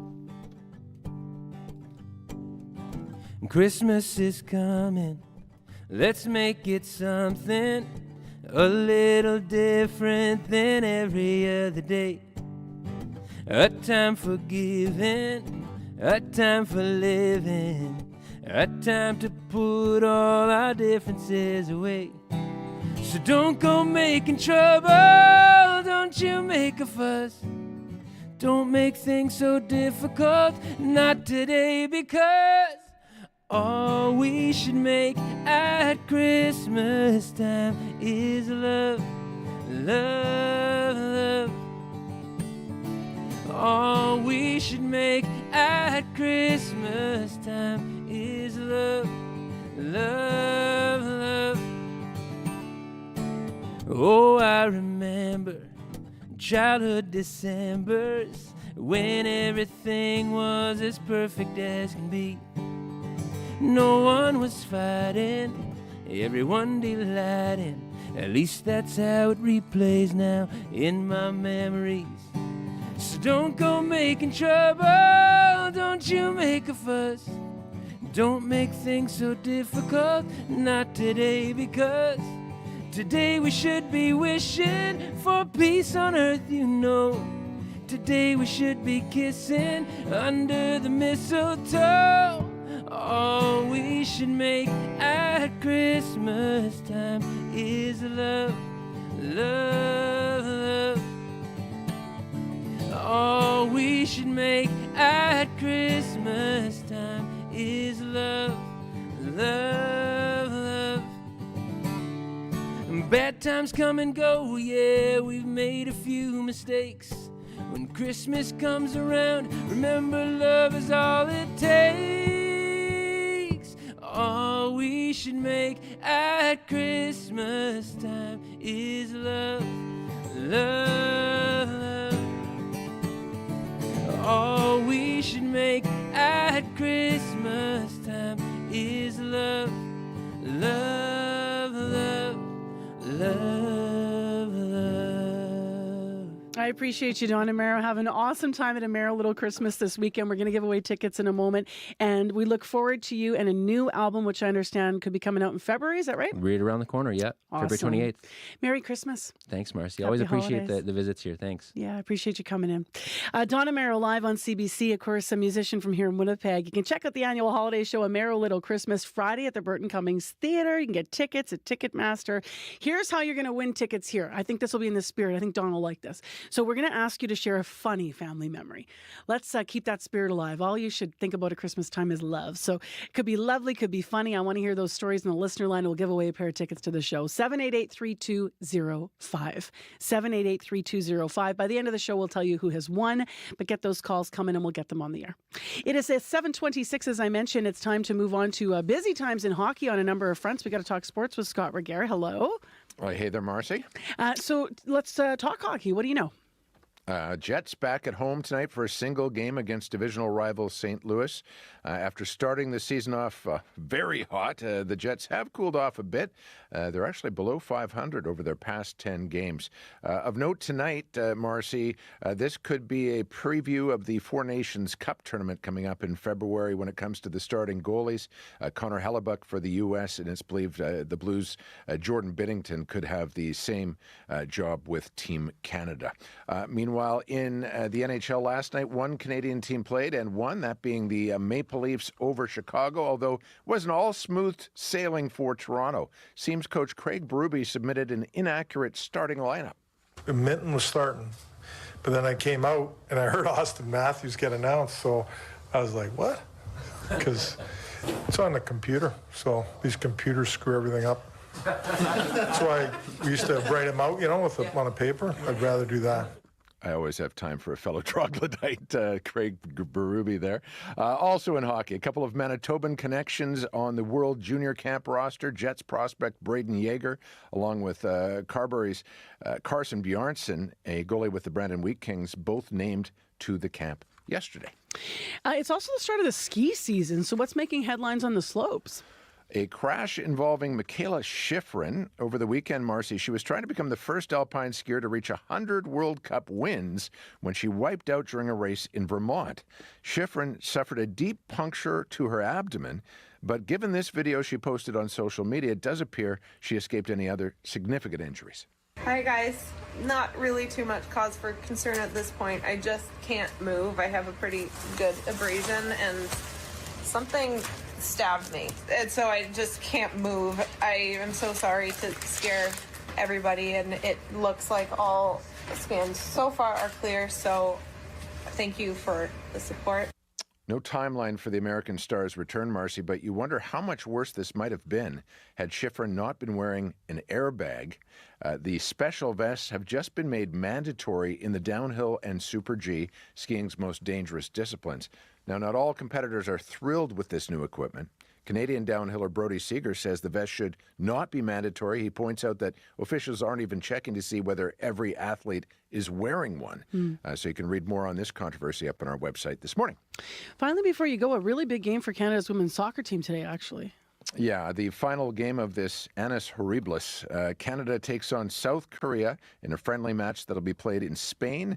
It caps a tumultuous year, Marcy, where a drone spying scandal cost coach Bev Priestman her job and cost the country a real chance at defending its Olympic gold medal. All right, Scott, we appreciate you this morning. Thank you. You betcha. Scott Regehr with Morning Sports. He's here each and every morning. Let's just update traffic before we turn to the news here. So we know that Ness at Barrie, they're still fixing a light standard that had earlier been down there. It could be a little icy through that intersection. Still watch for the crews. The highways, check 511 before you head out. Call us if you have any issues, 788-3093, and we'll pass along the updates. Also, want to mention what's coming up in the next half hour of the show. It is Giving Tuesday today, a day for people to take a break from the madness of Black Friday and Cyber Monday. And so we're going to get an update on what's happening with food banks across this country. You might recall a report out earlier this month talking about historic need. And we're heading into our day of Make the Season Kind here at CBC Manitoba, or Day of Making the Season Kind. That's on Friday as we turn our attention to food banks here. So stay tuned. We'll talk more about it after your CBC Winnipeg News. This is CBC News. Good morning. I'm Heather Wells in Winnipeg. At 7:30, it is -11. That wind is strong, so it's making it feel a little colder than that. The wind is going to back off a bit this afternoon. Periods of snow through the day and a high of -4. A 23-year-old woman from the Morden-Winkler area died after a dental appointment last week. The Manitoba Dental Association says a medical emergency occurred during the procedure. The patient was taken to hospital where she died. Dr. Darren Baxter is president of the Manitoba Dental Association. She says an investigation is underway. This was a medical emergency that initiated in a dental office and terminated in a local hospital. So there is information that we are gathering from the standpoint of the dental clinic, and there will be some interaction with the regional health authority to ascertain information from that end. Baxter says deaths due to dental procedures are rare, but could not say how often they occur. The lawyer for a woman jailed to treat her tuberculosis is pleased the Premier has vowed to end that practice. CBC reported yesterday Geraldine Mason had been ordered to spend 3 months in jail by public health officials because she missed a few doses of her medication. TB can be deadly if it's not treated, but Mason wasn't contagious at the time she was incarcerated. She was never charged with a crime, has no criminal record, and still ended up spending 32 days in jail. Leif Jensen is Mason's lawyer. I'm very happy that the Premier is taking it seriously, and it was very good that the Premier understood that it was necessary to apologize and that it was terrible for what she had gone through was terrible. The Premier has asked a new public order be enacted to make sure health officials do not seek incarceration as a way to treat people with TB. Fire crews are on the scene of a fire right now in Winnipeg's West End. CBC reporter Megan Ketchison is there and joins us live. Megan? Yes, this is on Yonge Street between Ellis and Sargent, and what I can tell you is that we have ladder trucks on the scene, a number of other fire vehicles. They're pouring water on this fire. Earlier, smoke was just billowing from it. Now it seems to be a bit more controlled, but Yonge is closed between Ellis and Sargent because of a fire. Reporting live, Megan Ketchison, CBC News. Thanks so much, Megan. Pembina Trail School Division had to bring in investigators after the school division's phones and computers went down yesterday. A notice sent from the division stated its entire network was down. Superintendent Shelley Amos says the division's information technology team identified unusual activities within the network system. She says experts from outside the school division are investigating. And Interlake First Nation is helping bridge the gap in healthcare services, not just for its members, but for other communities in the region. The Pinemutang Health Centre helps care for thousands of Manitobans every year. Nearly half of its clientele comes from outside Pinemutang. Health Director Gwen Travers says the centre sees patients from surrounding First Nations and from non-Indigenous communities. Travers says being more than 200 kilometres northwest of Winnipeg, the need for more health supports in the area is dire. A lot of times we live in poverty. There's such a lack where we want to bring these services closer to home. Pinemutang's health centre expanded in 2018, but it's already outgrowing its space.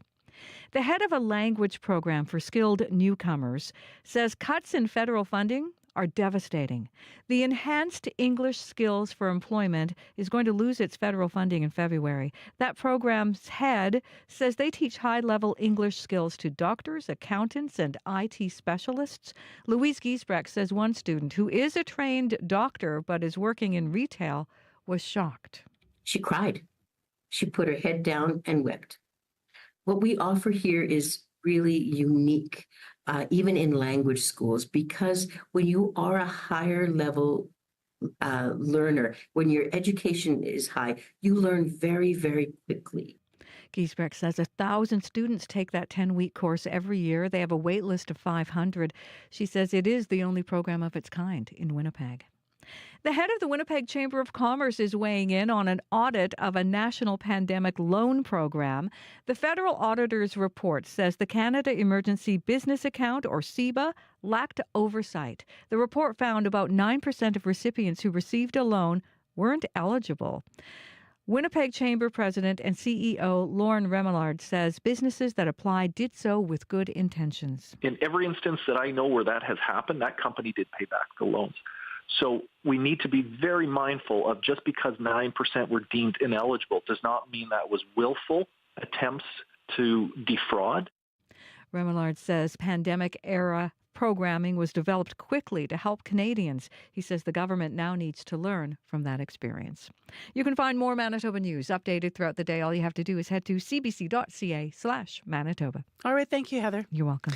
Heather Wells in our news center live this morning on 89.3 FM, 990 AM on the app and on YouTube. I'm Marcy Marcusa. Thanks for spending some time with us here this morning on CBC. We are going to get into our regional forecast with Abby, and then we've got some warnings and some traffic to tell you about, but not too bad out there, Abby. It's just sort of brisk. It's settling in today. Yeah, the wind's picking up. That wind is already getting strong out there. So that's what you'll be contending with if you're on the highway, at any of the highways across the province, and we have snow settling here and there. You will be noticing blowing snow this morning, either on the highway or even in open areas. If you're just coming into the city, heading out of the city or on the perimeter, on any of the highways, you will feel blowing snow on the road. But for Winnipeg at this point, it is minus 11. We're seeing lights now outside. Expect this to stay with us. Some strong winds already picking up. The high for today will get to minus 4. It will feel much colder with the wind chill factored in. It's going to be feeling like minus 23 this morning. So if you're making that transition from one bus to another, or you're just waiting outside, be prepared for that.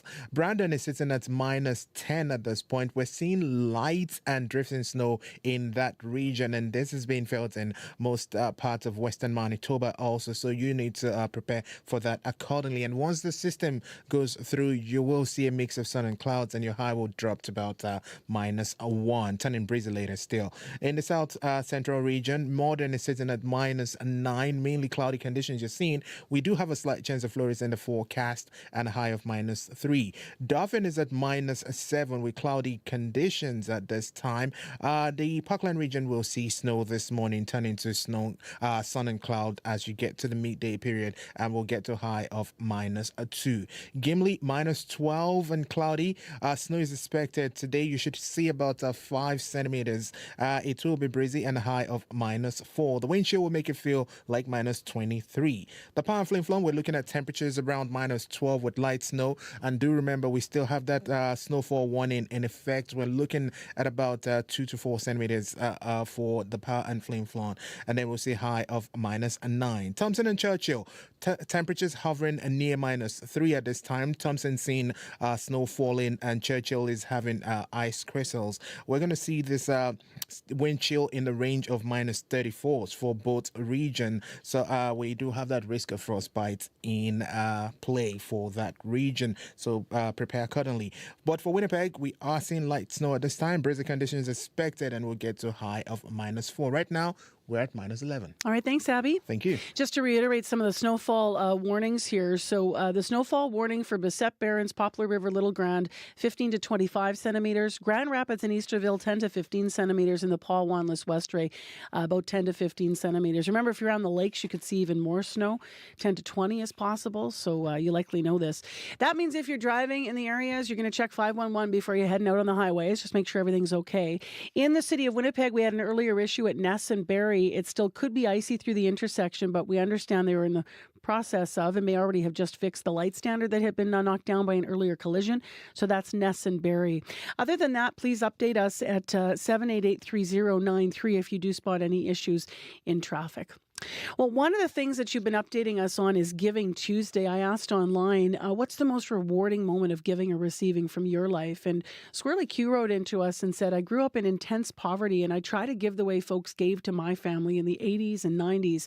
I try to accept with humility the way my parents did in the 80s and 90s when we needed help. And she said in honor of her parents, with the little extra she has, she gives $37 every month to the Winnipeg Foundation. That's her choice. For the Voices Manitoba Youth in Care network scholarships. So she's just highlighting a place she gives. And you've been all writing into us about this Giving Tuesday. It's kind of a shift, of course, coming out of the madness of Black Friday and Cyber Monday. And instead, people are thinking about their favorite charities this morning and giving a helping hand. Well, we want to turn our attention to something really basic and really critical, which is the need for food. In a moment, we're going to talk to Food Banks Canada about what that looks like in this country. But you might know that on Friday, we're going to make the season kind here at CBC Manitoba, a day of programming and music and giving to Harvest Manitoba and its member agencies. And we're going to hear from people like Shannon T. Red, who's 48 years old and is out of work and uses the food bank. And he says that despite all the challenges he's faced in his life, he still feels like when we come together, there's hope. It's about helping each other whenever somebody needs something, whether it's emotionally, physically, mentally, as far as food, hunger, thirst. Everybody's going to need something someday. Well, you got to think out beyond yourself. You got to think, what would you do in somebody else's shoes? So that's what everybody needs to do in order for us to prosper as a community and as a people. I just want to offer some perspective. Shannon says that he's chosen a shelter over food. He's often left with $20 to $30 every month after he pays his bill and his rent. But as he says, he feels like he would rather deal with food insecurity than freeze. And that's nearly a direct quote from what he shared with me. So we're going to hear more from him on Friday.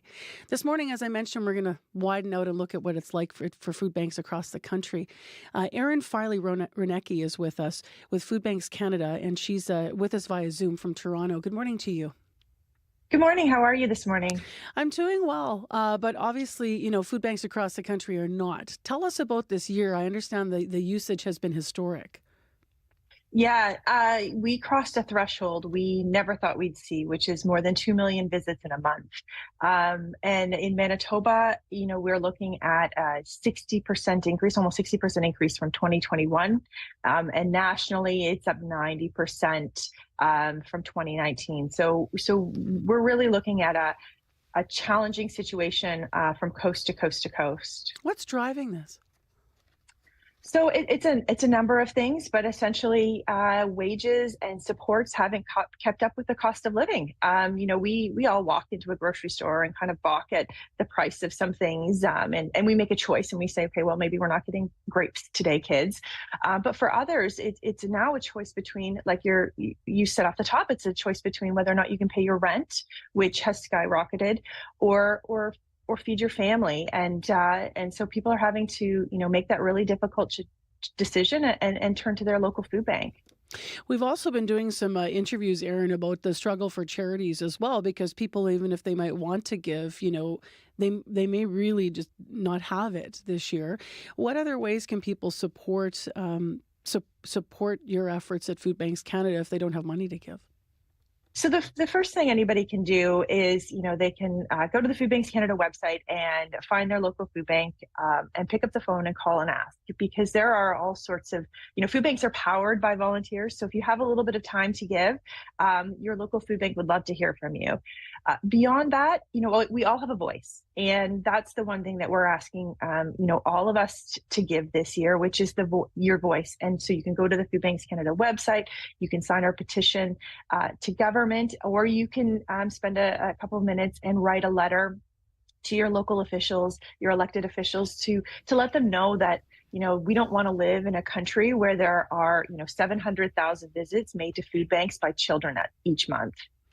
How much does Giving Tuesday actually result in giving? Like, what do you see on this day? Do you get a bump in donations?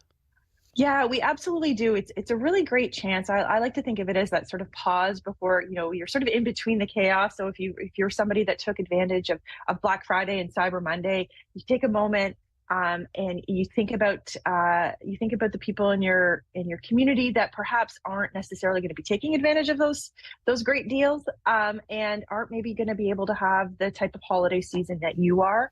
And so we really do see a large spike in donations. It's helped. We have a great partner in Skip the Dishes that's matching donations to Food Banks Canada today. So that also helps to incentivize people who otherwise may not think about giving. And it really does kick off the sort of most important month for, I would say, most charities, the month of December, which is really, sort of that make or break month for us in terms of revenue. I want to ask about some of the initiatives that the federal government has announced. So the Liberals introduced this bill that would bring a promised GST holiday starting on December 14th and running for 2 months. That would help Canadians on lower income. What are your thoughts on that, and what's your ask to move past that? Yeah, so, we applaud any movement that will help put more money in the pockets of low-income Canadians. Our ask to the federal government goes a little bit further, which would be what we are referring to as the groceries and essentials benefit, which is a temporary bump to the GST rebate that low-income Canadians receive quarterly. We feel that that would be a really effective way to get more money into the hands of those that need it. And then beyond that, we have a series of policy recommendations that are much longer term in nature. Poverty and the situation that the country is in isn't going to be fixed by one stroke of the pen. So we're asking the government to modernize our employment insurance. We're looking at solutions to the housing crisis, which we know is what has tipped many people into using a food bank. Generally speaking, the social safety net across this country has cracked, and we need to repair it. And then, of course, the North is an ongoing sort of embarrassment. The number of people that live in northern communities that are facing hunger. And so there really needs to be a concerted effort by the federal government to make sure that those of us that live in northern communities have access to food. Thank you very much for walking us through what this looks like nationally. I'm going to talk in a moment a little bit more about Manitoba, but we appreciate you being with us, Erin. Yeah, thank you so much. That's Erin Filey-Renecki, Food Banks Canada Chief Development and Partnerships Officer. So locally, I just want to mention here that the Harvest Manitoba's report on what things look like in our province, those statistics and trends and what they're seeing for this year in our community comes out on Friday. So we'll be able to share those details. And that, of course, coincides with our day of Make the Season Kind. So that happens all day long on all of our CBC platforms Friday as we come together with live music and with stories. But obviously, you can imagine that historic need across the country, Erin alluded to it, is also reflected here in Manitoba and some of the numbers that Harvest is seeing with people using food banks. The other thing is that Erin was mentioning the North, and I know that in the last year in particular, 2 years in particular, Harvest Manitoba has really made some concerted efforts to specifically look at our northern communities in Manitoba, especially those that might be remote or isolated or cut off, and to try to help with food insecurity as it's been growing there as well geographically. So all of these stories and the music and the moment is Friday, and we hope you join us to make the season kind. If there's one thing I know about Canadians, it's that we're kind and we want to help. All it takes is one can, $1. Or even an hour of your time. This winter, help us to make the season kind. Find ways to give to food banks in your community at cbc.ca/kind. It is 12 minutes to 8 o'clock now on CBC 89.3 FM, 990 AM on the app and YouTube. Just want to mention that coming up after 8 on this show, we're going to have an update. You've heard part of this in the news. Public health officials jailed a First Nations woman for more than a month to take her medication. We had that story yesterday. The Premier's reaction in some more detail is coming up here after 8. Also to a fun story, a Christmas movie that was filmed in the city in Winnipeg is sitting at number 5 in the box office. We're going to talk to a local actor and his son, who are both in this movie, about what it was all about, what their experience was like on set, and I guess what it's like now to be famous. Super fun stuff. In Winnipeg, it's -11, and if you need us in traffic, 788-3093. Quick reminder, we have tickets to A Merrow Little Christmas, Donna Merrow's holiday show coming up at the Burt this weekend. We have one pair of tickets. Here's how you can enter to win. Tell us a funny, or it could be a heartwarming story about your family or family and friends at Christmas. a personal story from your life that might make us smile or laugh or maybe even, have one of those warm and fuzzies. 788-3205. We'll take calls until probably till about 20 after 8. We want to get some calls on the air here, and then we will be choosing a winner. So 788-3205 to enter for tickets to A Merry Little Christmas with Donna Merrill. Well, next on the show, Kirby Cote was just 16 years old when she set 2 world records in the year 2000. That's when she won 2 golds in swimming at the Summer Paralympic Games in Sydney. Known as one of Canada's most decorated Paralympians, Kirby Cote was recently inducted into the Canada Sports Hall of Fame. Now here in Manitoba, she and her team are taking the lead, breaking down barriers for people living with disability, and specifically in sport. Cote is the co-founder of the Accessible Sport Connection, and she joins us today because, part of the reason is because it is the International Day for persons living with disabilities, but also to talk about how they're creating space for everyone to play. Nice to see you. Hi, good morning. You and I talked about a little bit about this actually when you were back in a few months ago, I think. But you really are doing a lot of work here. What kind of barriers exist in sport that really get to you the most, where you think that still is going on? We got to fix that. I mean, I think Manitobans with a disability have kind of all the barriers to do really anything, like transportation, funding, but access to adapted equipment. But I think one of the things that we try to focus on, because we can't all break down a barrier individually, this is going to be a big group work in this world.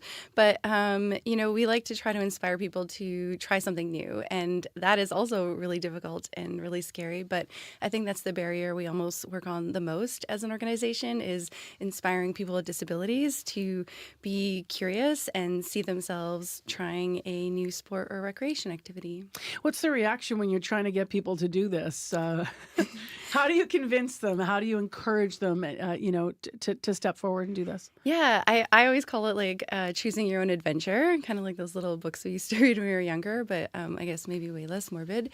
But just inspiring people to see that we have the adapted equipment available to them, that there are people with similar disabilities to their own that are also at the event trying or like playing the sport themselves too. We try to create like communication so that they know that this event exists and introduce them to coaches. And it's really just creating a space where they feel like they've been thought of and they're welcome in that space. And we help too to like educate coaches and program coordinators and provincial sport organizations that like they're super motivated. Like they want people of all abilities participating in their programs, and I think a lot of people just don't even know that part.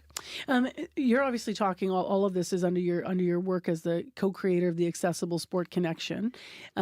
What goes back to why you wanted to create that?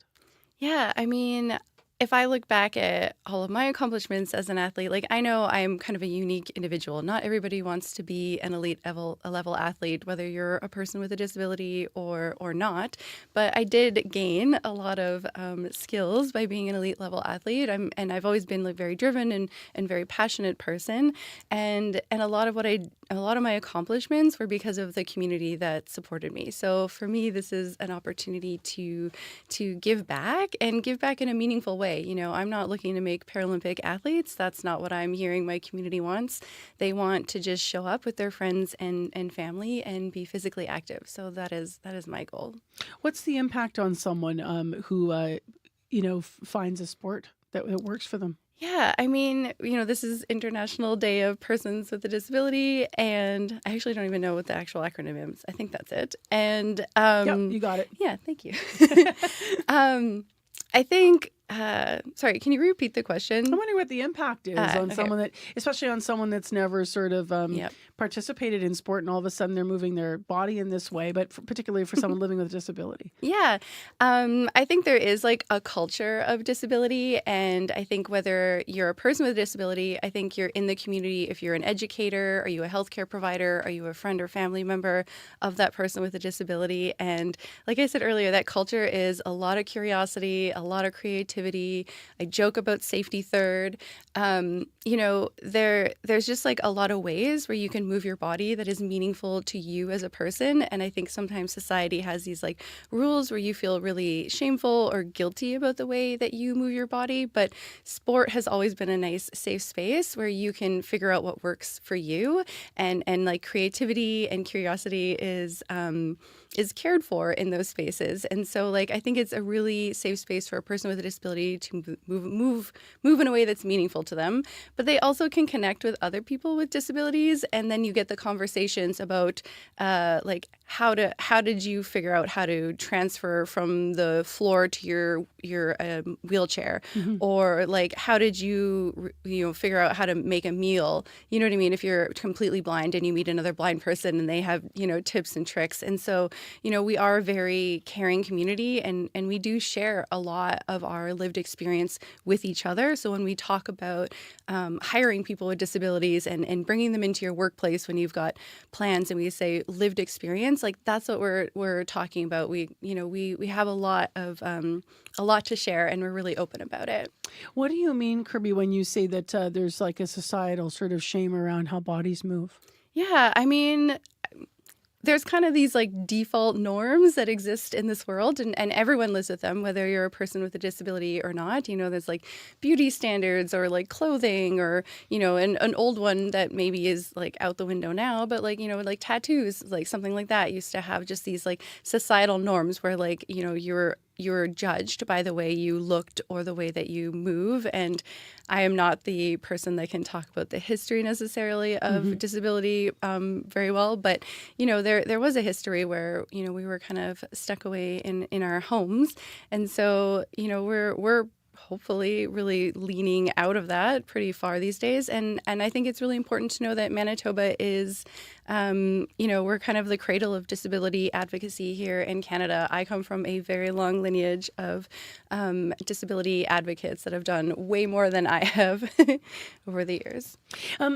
What kind of sports specifically are you hoping to become more accessible as we move forward in this province? All of them. But actually all of them, but also it's sport and it's recreation. And, I think of if you think of the Forks, right? Who doesn't love going to the Forks? And you can be physically active there. There are trails, there are bikes, there is skating, there's skiing in the winter. Those kind of spaces, that's a multi-use community space where you're seeing a variety of people and skill sets too as they try those different winter activities or summer sports. And that's what I want. I dream of communities where people leave their houses and they have these beautiful spaces to just move their bodies and be physically active. My favorite story, summertime, I know you're talking about the Forks and winter skating, was a grandfather where they put this sort of lift off the dock. I think it was at Gimli, and forgive me, but it was Lake Winnipeg. And he went in for the first time ever and was able to swim with his grandson because they put in something that would work for him to transfer him to the water. I mean, it's just like normal things. Yeah. Right? Yeah. Yeah. Thank you so much for coming in today. Really appreciate it. Always like seeing you. Thank you.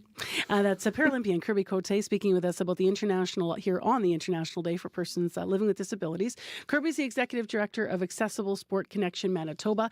By the way, listeners, if you're listening and you're saying, oh, you know what, there's really good accessibility here and you want to shout something out, we want to hear about it.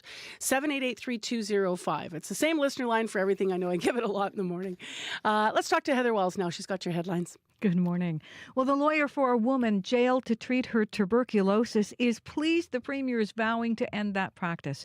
Yesterday, we told you the story of Geraldine Mason. She'd been ordered behind bars by public health officials because she missed a few doses of her medication. She was never charged with a crime and spent 32 days in jail. The Premier has now asked a new public health order be enacted to make sure medical health officials do not seek incarceration as a way to treat people who have TB. A First Nation in Manitoba's Interlake has become a model for other communities through its numerous healthcare pilot projects. The Pinemutang Health Centre helps to care for thousands of Manitobans every year.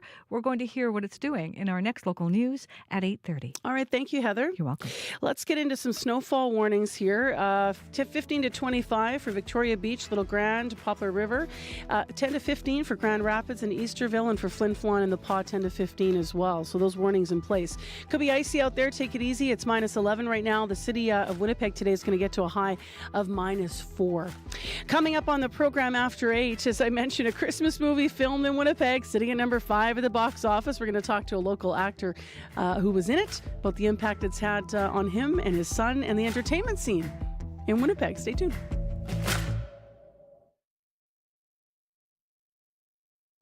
on cue. There's never been a better time to be different. Just ask Fortune Feimster. She says when she started out in comedy, no one knew what to do with her because she didn't look or act like anyone else. Now she's one of the biggest stand-up comics and podcasters in the world. She'll tell you her story. Jiminy Gee, it's butter without dairy. Ma'am, this is Hooters. Q with Tom Power. This morning at 10:30 in Newfoundland. And on the CBC Listen app. Coming up in half an hour, it's The Current with Matt Galloway. Australia has voted to ban social media for children under 16. Many parents in other countries are looking on with envy, even as some experts say this doesn't address the addictive nature of the platforms themselves. That's coming up on The Current. This is World Report. Good morning. I'm Marcia Young. Prime Minister Justin Trudeau is holding a special briefing with opposition leaders later today. Before they go into question period, they will discuss his weekend dinner with President-elect Donald Trump, as well as efforts to boost Canada's border security. And we're already learning some details. For more, let's go to Janice McGregor in our Parliamentary Bureau. And Janice, what do we know? Marcia, whether it's stepping up patrols to prove to Donald Trump that Canada takes border security seriously, or preparing for more people who may want to flee to Canada in the wake of the last U.S. election, the writing's on the wall here. The RCMP and the Border Services Agency have presented Cabinet with a list of additional equipment and human resources they need to crack down on illegal smuggling of people and drugs. One example. Our colleagues at Radio Canada are reporting that 2 weeks ago, the RCMP began the tendering process for 17 new drones, with options to purchase 14 more, all for use in border surveillance. But on Power and Politics last night, Public Safety Minister Dominic Leban wouldn't say exactly how these border patrols are going to be changing or how much it's all going to cost. We're not necessarily going to announce to organized criminal organizations exactly how many drones will be in the air at what time and from what bases. Last night, the Chief of the Defence Staff joined ministers on the Cabinet Committee for Canada-US Relations to talk about how the military can support this with its own surveillance capabilities, its drones, perhaps its helicopters as well. But Defence Minister Bill Blair says that doesn't mean deploying soldiers along the 49th parallel. This is the largest undefended border, and it is the responsibility of public safety, the RCMP and CBSA, and police of jurisdictions right across the country. So how could any of these measures get approved in the House, given its current state of gridlock?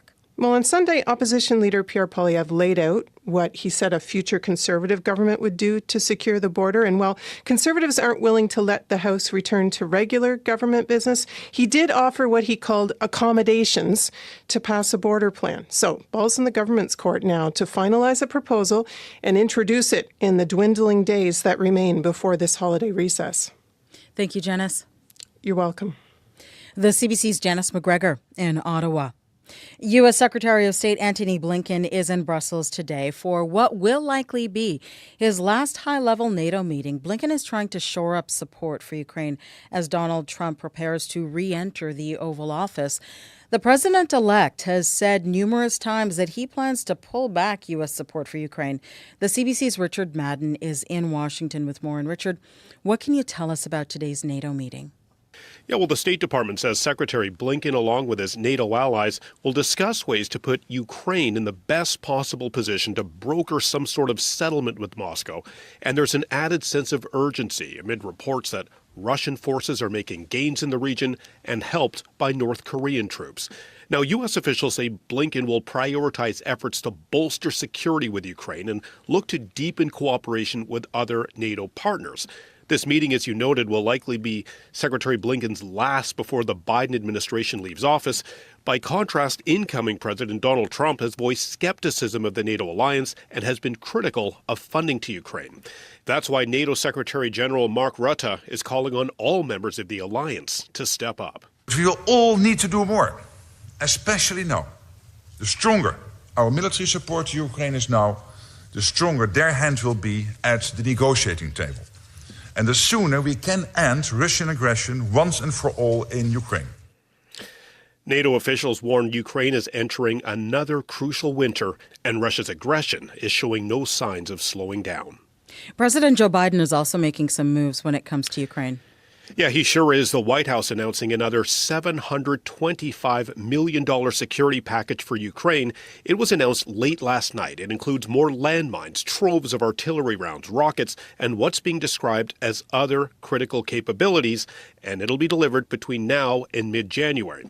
President Biden has said he's committed to what he calls a surge in aid before he leaves office and hands the keys to an incoming president who's been critical of U.S. efforts in the region. Thank you, Richard. Thanks. The CBC's Richard Madden in Washington. Canada's Foreign Affairs Minister is also in Brussels today. Mélanie Joly says she will be offering a unique perspective on the impact Donald Trump's presidency could have on NATO. I think he's arriving for his second mandate at a time where NATO has fundamentally changed and has been reinforced. And countries are investing way more in defense than under his first mandate. And I think that he is arriving at a time where we are very united in supporting Ukraine.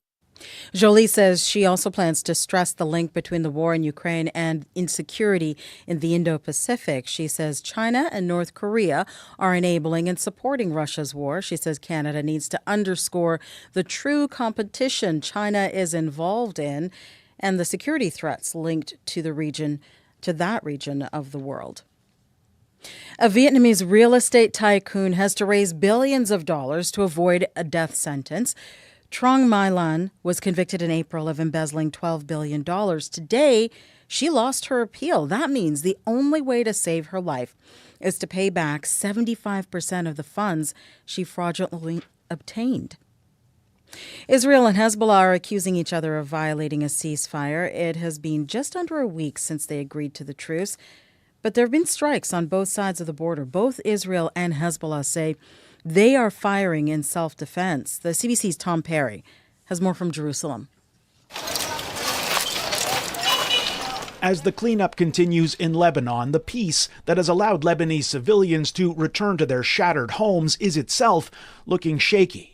Since agreeing to its ceasefire with Hezbollah, Israel has continued to strike repeatedly inside Lebanon, targeting what it calls violations of the ceasefire deal by the militant group. Gideon Sa'ar is Israel's foreign minister. We hear claims that Israel is violating the ceasefire understandings in Lebanon.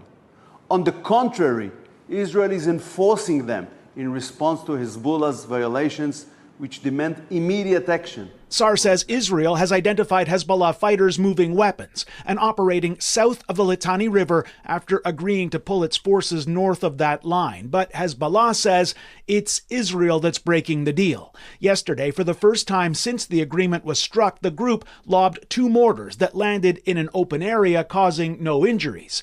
Israel responded with a wave of airstrikes, saying it would respond forcefully to any violation of the ceasefire deal, major or minor. That deal still holding for now. Tom Perry, CBC News, Jerusalem. New research out today suggests 2027 could be the first summer on record that melts all the sea ice in the Arctic Ocean. That is just years from now. In a study published in the journal Nature Communications, researchers used computer models to predict when the Arctic Ocean could have its first ice-free day. The first ice-free month could happen as early as 2030, in the 2030s. The researchers say a drastic cut in emissions could delay that timeline. Today is Giving Tuesday, but many of Canada's 84,000 charities are struggling this year. Canada Post usually delivers many of their donation checks, but workers walked off the job on November 15, and checks sent in the mail are not showing up. Yvette Brand has more. It's that time of year Canadians are reminded to give. Some drop coins in a kettle, others click donate online, and the less tech-savvy still mail an old-fashioned check. So no mail delivery hurts charities. We think that we're about 15% down over the last couple of years and directly related to the postal strike. Angela Chapman, president and CEO of the VGH and UBC Hospital Foundation, says their lottery raised $6 million last year, but returns are expected to drop this season. Ultimately, that means $1 million potentially less in terms of the funding for equipment at VGH, at GF Strong Rehabilitation Center, UBC Hospital, and it means less funding for medical research. Canada's more than 84,000 registered charities provide food, shelter, childcare, and more. Nicole Denisi is with Canada Helps, a charity support organization. Really like the nightmare before Christmas for many organizations. Many of them are scrambling. Jeanette McConnell is with the Canadian Union of Postal Workers. I do get that. And I know that it's actually a lot of older people that do send checks in the mail to the charities. CUPW says it's asking for fair wages, improved working conditions, and the right to retire with dignity and expansion of services at the post office. The U.S. Postal Service is now suspending mail headed for Canada, with millions of letters and packages piling up, with nobody able to deliver. Yvette Brand, CBC News, Vancouver. That is the latest national and international news from World Report. News anytime, cbcnews.ca. I'm Marcia Young.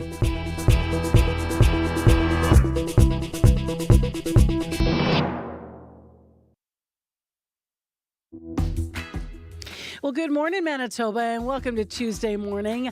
I'm Marcy Marcusa. This is Information Radio live on CBC. We're downtown in our studios, or you might be watching us on YouTube. Or listening on 89.3 FM 990 AM on the app as well. This half hour on the program, we'll hear more from the Premier, Wab Kinew, weighing in after a woman with tuberculosis was jailed for more than a month. That was part of our I-Team story yesterday. We're going to hear more from Wab Kinew this half hour. Also this half hour, a Christmas movie that was filmed in Winnipeg is sitting at number 5 in the box office. We're going to talk to a local actor who were both in the movie, he and his son, about their experiences on set. So that's coming up. Stay tuned. A bit of a fun story. You've also been calling us, and you've been calling for a couple of things. We have tickets to give away to a Merry Little Christmas on Friday. We've asked for your funny or heartwarming stories around the holidays. And we have some calls to play around Giving Tuesday as well. And comments to share, I should be correct there. Let's go to Heather Wells first, though. She has your news updates. Good morning. Good morning. Well, the death of a 23-year-old woman from southern Manitoba is under investigation by the Manitoba Dental Association. The woman died following a dental procedure November 27th.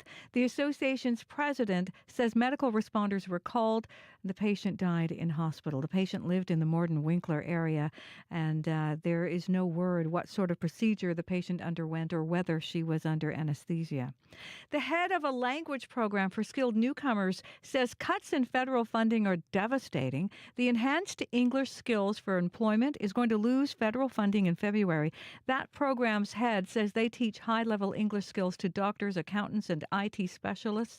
Louise Giesbrecht says one student who is trained as a doctor but having to work in retail until she gets her English was shocked and wept when she heard the news. I'll be back with more Manitoba news coming up at 8:30. Thank you, Heather Wells. You're welcome.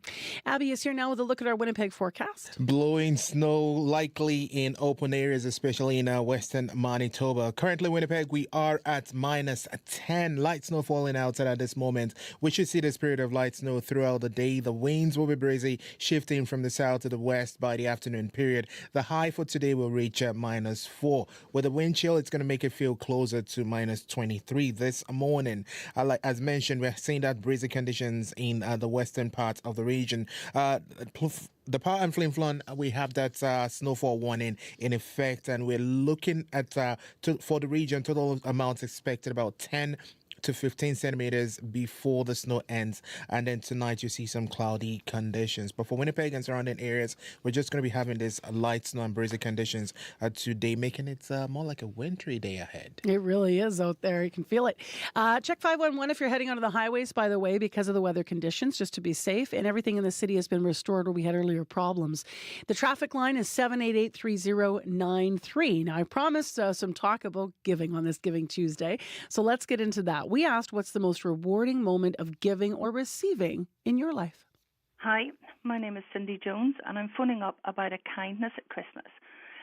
My son was a long-term patient in Great Ormond Street Hospital in London, and he was not expected to go home for Christmas. At the last minute we were. Gary Lineker, had the former England soccer coach, had our soccer captain, had long-term links with the hospital. And when he heard that we were allowed to go home with nothing prepared, he provided us with our Christmas, every single thing you could wish for, including presents. We've never forgotten this. Thank you. Bye. Thank you so much for the call.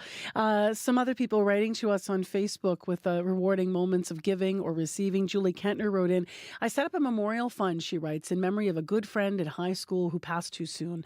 The fund was a bursary to a high school student who's smart, kind, and known for helping classmates. This year, my niece won the scholarship, she writes. I may or may not have cried with pride for the rest of the ceremony, and I guess so. If you want to write in about giving, you can please do that or call us 788-3205.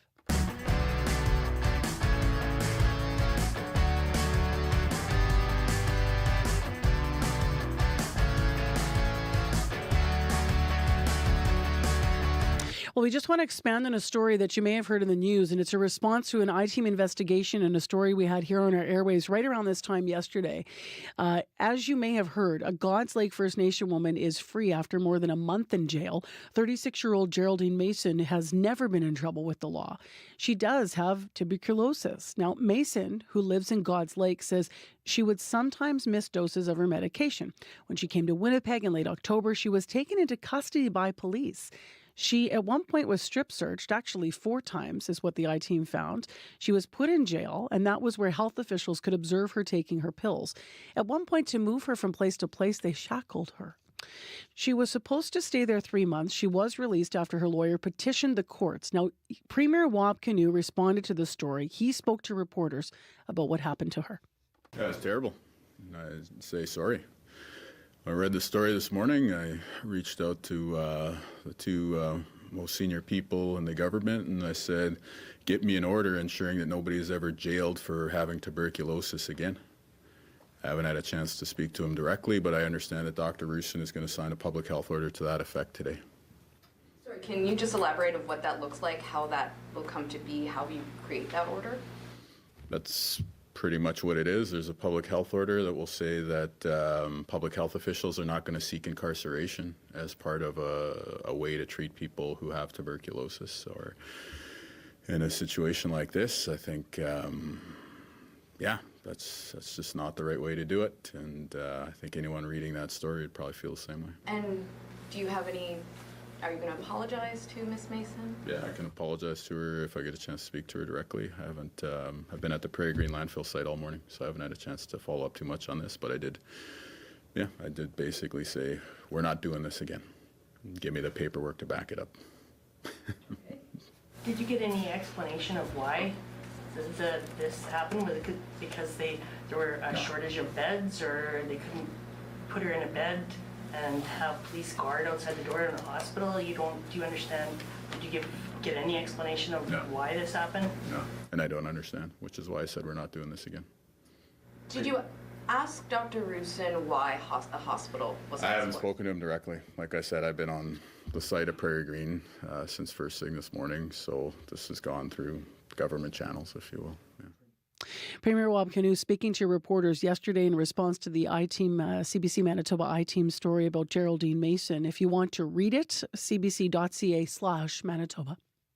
Ready, Rudolph? Ready, Santa! Enjoy this festive season. You coming? Why, to the North Pole, of course! Enjoy the magic. Happy birthday! Hilarity. I triple dog dare you! We're all in for a very big treat. Enjoy the excitement. Tremendous, gargantuan, spectacular! And wonder. From the moment I met you, it's been an adventure. Enjoy the holidays. Watch free on CBC Gem. Well, speaking of enjoying the holidays, a Christmas movie, as I've been mentioning, filmed in Winnipeg, has now hit a hit flick at the box office. According to IMDb, the best Christmas pageant ever is number 5. Here's a bit of the trailer. For as long as I can remember, our little town has loved Christmas. And nothing is more important than our annual Christmas pageant. The pageant is sacred. Special mention to Grace for volunteering to direct the pageant. But this year, the Herdmans changed everything. Now. The Herdmans are absolutely the worst kids in the history of the world. Hey! That was a bit of a taste of the best Christmas pageant ever. So the festive flick was filmed in Stonewall and in Winnipeg last winter. And my next guest via Zoom is Matthew Ostrov, who is in the movie. Good morning. Good morning, Marcy. How are you? I'm well. Now, I know your son, who's 11 years old and busy at school and is not able to be with us this morning, was also in this. What roles did you guys play? So we were congregants and featured background, and to our surprise, when we were on set in the church, we were put right behind Pete Holmes and Judy Greer. Oh, that's cool. What church were you guys shooting in? St. Eden's? Okay. Is that, sorry, I apologize. Is that in Stonewall or here in Winnipeg? River Heights. Okay, so in River Winnipeg. Heights. What was your experience like? This was your first time in a movie. What did it feel like being part of this and being on set? It was an amazing feeling. I watched the original movie when I found out that we were going from 1983, the original Christmas movie of Best Christmas Pageant Ever, so I had an idea of the filming, but didn't know that it would do this well in the box office. But go on. Yeah, sorry. And Levi and I had just had an amazing time experience watching Dallas direct, and coming from a film background at university, I really appreciated everything that I saw on set being a very modern technology being used. So tell me more about the movie. So it's based on something that was an original film in the 80s. What era is this one set in? Is it modern day? 1980s nostalgic look. It's amazing. You have the classic station wagon. Yeah. As Judy points out, all the costumes are very familiar to the little actors. It's told through a little girl's narrative. It's a beautiful story about empathy and compassion and what Christmas really is about. I grew up in the 80s. We had that wagon. It was a big Buick with the fake panels on the side, the fake wood panels. That one. Really cheesy kind of burgundy color, as I recall. Did you get to really embrace your 80s and put on a classic outfit then? I wore a suit. My hair was in a man bun, so I looked like a 70s kid. Got it. A lot of the clothing was nostalgic to that time era, so they let me get away with my navy suit, which was cool. You alluded to the fact that, you really you have some screen time in this because you're initially part of the feature background, I understand. Just for listeners, what does that mean? So the feature background is when they take you and you're more featured alone, not so much in the rest of the casting background. So Levi was taken also to be with the kids in the classroom. So he got to meet a lot of the kids from Los Angeles and talk to them about acting while they were shooting between sets. And that's what the difference between feature and general background is. Got it. And then how did it feel to find out that you were going to get more screen time? Oh, it was an amazing feeling. I was just shaking with happiness because my intuition hit. They're not from Winnipeg when I approached them. And Pete Holmes is 6'7". I didn't really know who he was, so I had to go on break and Google. He's a comedian on Comedy Network. I knew who Judy Greer was, and then just to see myself in the trailer was my friend sent it to me in the morning, and I was beyond happy. What did your son think of the whole experience? He wants to do more because he's 11 and you get paid as background. So financially, he's asking me all the time, Dad, when can I come back? Pretty fun work if you can get it. Have you've seen the movie, right? I've seen it twice. Yeah. Who did you see it with the first time? How did you guys celebrate as a family, watching yourselves in this movie? It's so cool. So the first time I went with Levi, and then the second time I went with my wife and my in-laws. And they're at their actual offices in the film, so they would scream out during the movie, "Our office!" And then when we were in the movie, they'd go, "Matthew, Levi." Yeah, it was a good experience. What's your reaction to the fact that this movie, you said it's heartwarming and lovely, but it's become something of a hit? I think because of the book that Barbara wrote in 1973.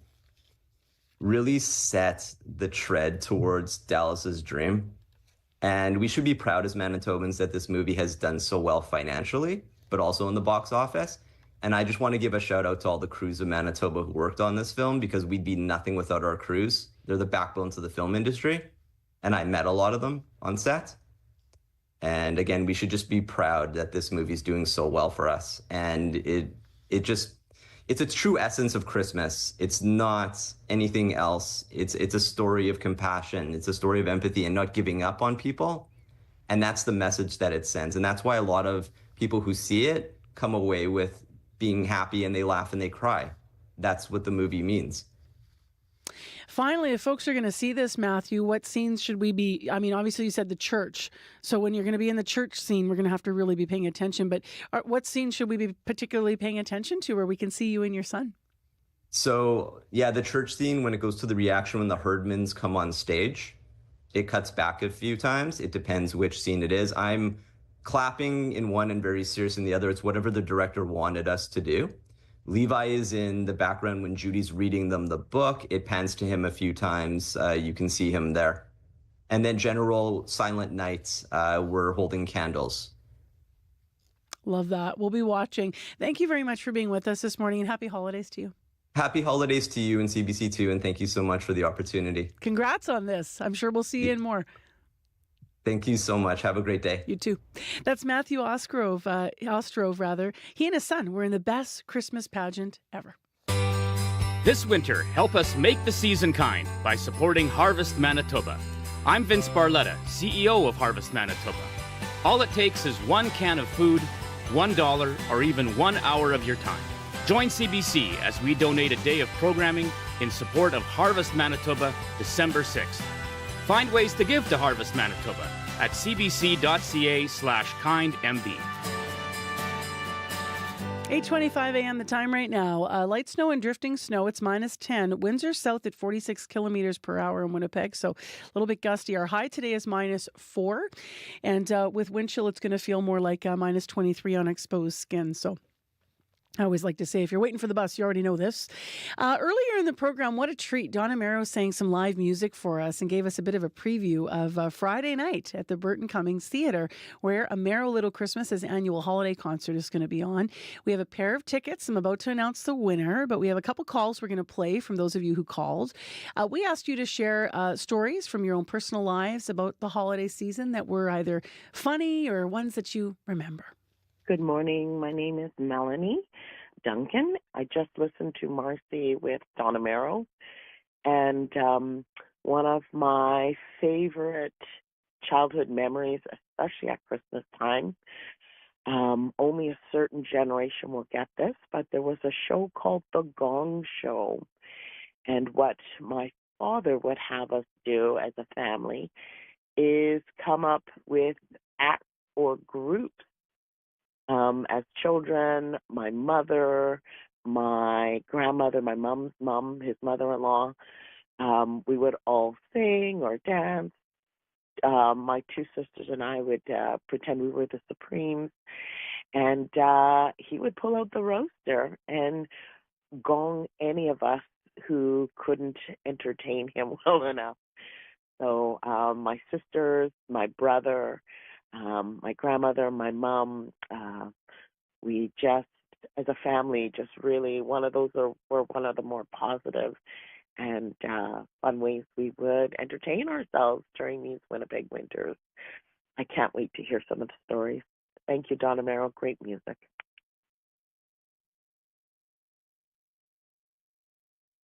Hi, my name is Mark. I'm just calling about the contest for the 2 tickets this weekend. I have a bit of a funny story about my nephew from a previous Christmas. We were opening presents around the tree, and inside his first wrapped present was an iPad that was inside a box of those mandarin oranges. He was so excited to have his very own box of oranges that when he opened the lid and saw the actual present, he was disappointed. Anyways, we thought that was really funny, and we'll always remember that. You are our winner, because I'm just imagining that moment when everyone's like, this is going to be the best. We've hidden the iPad, and then the kid wants the oranges. I kind of love that. So you're our winner. You're heading out to Amaro Little Christmas, Don Amaro's Christmas show, holiday concert coming up Friday at the Burton Cummings Theatre. So we'll contact you off air post-show and we'll get you that pair of tickets. We are coming up to 8:30 and about to wrap the show. I want to remind you that on Friday is Make the Season Kind here at CBC Manitoba. So day of programming and live performances, speaking of live music, and we hope you join us.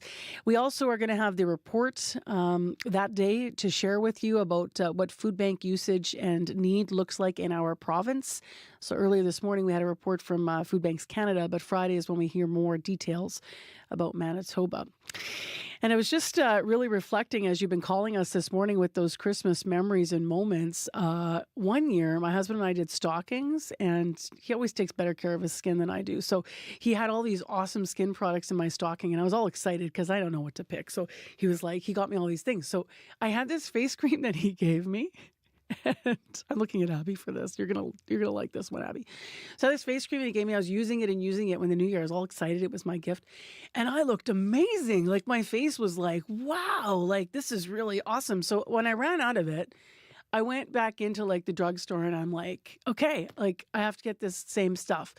And she looked at me and she goes, are you sure? And I said, yes, this is the one. I mean, this really did wonders, like it, and she said, well, but how old are you? And at the time I was like, well, I was in my 30s, like my late 30s.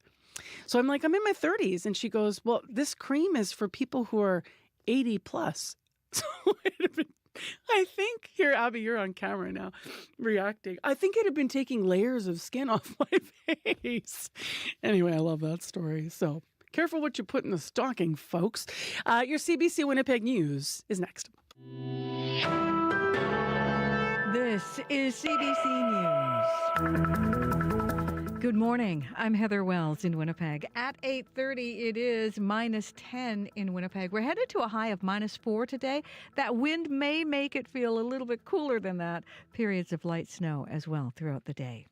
The death of a 23-year-old southern Manitoba woman is under investigation by the Manitoba Dental Association.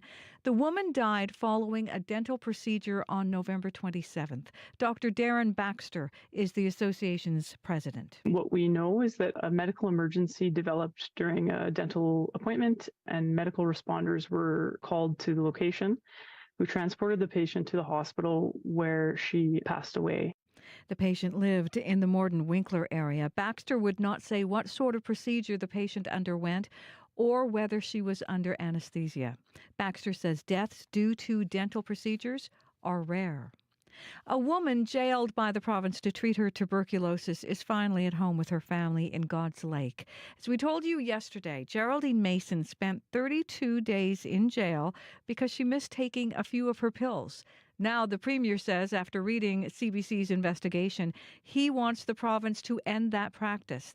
Leif Jensen is Mason's lawyer. It's very good that the Premier has reacted as quickly as he has, but it doesn't change the fact that Geraldine spent a month in jail.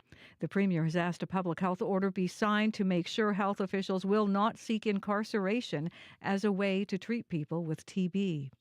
The head of a language program for skilled newcomers says cuts in federal funding are devastating. The Enhanced English Skills for Employment will lose funding in February. The program head says they teach high-level English skills to doctors, accountants, and IT specialists, all newcomers. Louise Giesbrecht says one student who is trained as a doctor but working in retail was shocked. She cried. She put her head down and wept. What we offer here is really unique, even in language schools, because when you are a higher level learner, when your education is high, you learn very, very quickly. Giesbrecht says 1,000 students take the 10-week course each year. They have a wait list of 500. She says it is the only program of its kind in Winnipeg. They have only just launched, but a new team of Winnipeg bylaw officers has its work cut out. The team is tasked with speeding up responses to vacant and derelict buildings. It's a pilot project in response to the growing problem of fire-damaged or deteriorating buildings being left in unsafe condition. Chief Enforcement Officer Kelly Happychuk says they have a lot on their plate. We've started this program 3 weeks ago, and we have 75 files that are open right now. So it's busy. I mean, that's an average of 5 a day if we're talking about working days, right? So we're trying to get to it as fast as we can. Normally, when the city receives a complaint, it took the inspections branch 20 business days to make it out to a property. The new team of officers and building inspectors will be dedicated to responding to those cases within 2 days. A First Nation in Manitoba's Interlake has become a model for other communities through its numerous healthcare pilot projects. The Pinnimutang Health Centre helps to care for thousands of Manitobans every year. Nearly half its clientele comes from Indigenous and non-Indigenous communities outside Pinnimutang First Nation. Roxanne Rawluk is the nurse in charge. She says they have partnered with the University of Manitoba on tele-rehab services and with the Heart and Stroke Foundation on cardiovascular health. Talking about cardiovascular health, trying to figure out what kind of programming we can start in the community for improving people's cardiovascular health. So walking programs, nutrition programs. Pinnimutang's Health Centre is also a pilot for more than a dozen different projects that may be rolled out in Indigenous communities right across the country. To Britain now, where thieves have stolen a van loaded with more than $40,000 worth of meat pies. The pies, all 2,500, were made by a Michelin star chef for a Christmas market in the city of York. The classic British fare includes, among others, steak and ale and turkey and butternut squash. The chef has issued a public appeal asking whoever took those pies to please donate them to the needy. You can find more news updated throughout our day. Just head to cbc.ca/Manitoba. What an interesting story. Wow. Yeah, maybe did they know what they were taking? I don't know. I hope so, because then you just imagine if they, like, I hope so only because, like, otherwise it was just thrown out or. Yeah, a Michelin star chef, and love a meat pie. Do you? I don't. I don't know why I just said I love one, because I don't know that I've ever had one. No, you wouldn't. Obviously, you don't eat meat, but I make meat pie every year. I make tortilla, right? Yeah, I know you've talked about it. Yeah, that's my learning of the French tradition when I married my husband. So I love it, but a lot of work goes into that. Yes, especially if you're making your own crust, and apparently you should make your own crust. But I've done both. All right, thank you, Heather Wells. You're welcome. It's time to wrap the show here. So a quick look at the weather one more time, Abby. Yeah, the province, we're going to be seeing light snow, breezy conditions across board. Temperatures will remain cold with wind chills making it even feel colder, especially in the north and the central region. But for Winnipeg and the Red River Valley, we're going to see this light snow, breezy conditions, high of -4. The wind chill makes it feel like, in the range of the -15s. For today, we're just going to get this light snow, more like a wintry day ahead. All right, thanks, Abby. Thank you. Thanks, everyone, for listening this morning. We appreciate you being with us every morning, and we'll be back again tomorrow bright and early at 3 minutes to 6 a.m., and we hope you join us here on CBC's Information Radio, 89.3 FM, 990 AM on the app and YouTube. Thanks to Heather Wells, to Megan Ketcherson, to Joni Nicolo in our news department, our team of associate producers, leaders in unit Nellie Gonzalez, and yesterday Donna Carrero acting in that role, and Leif Larson, as well as our live team this morning, small and mighty, woohoo! Abby Adiyemi and Kevin Nipatebo. Thank you, guys. Appreciate you. I've said that a lot this morning, but then it's Giving Tuesday. It's all about that today. Enjoy it, everyone. Be well. Find peace. Have a lovely day. The Current's coming up next.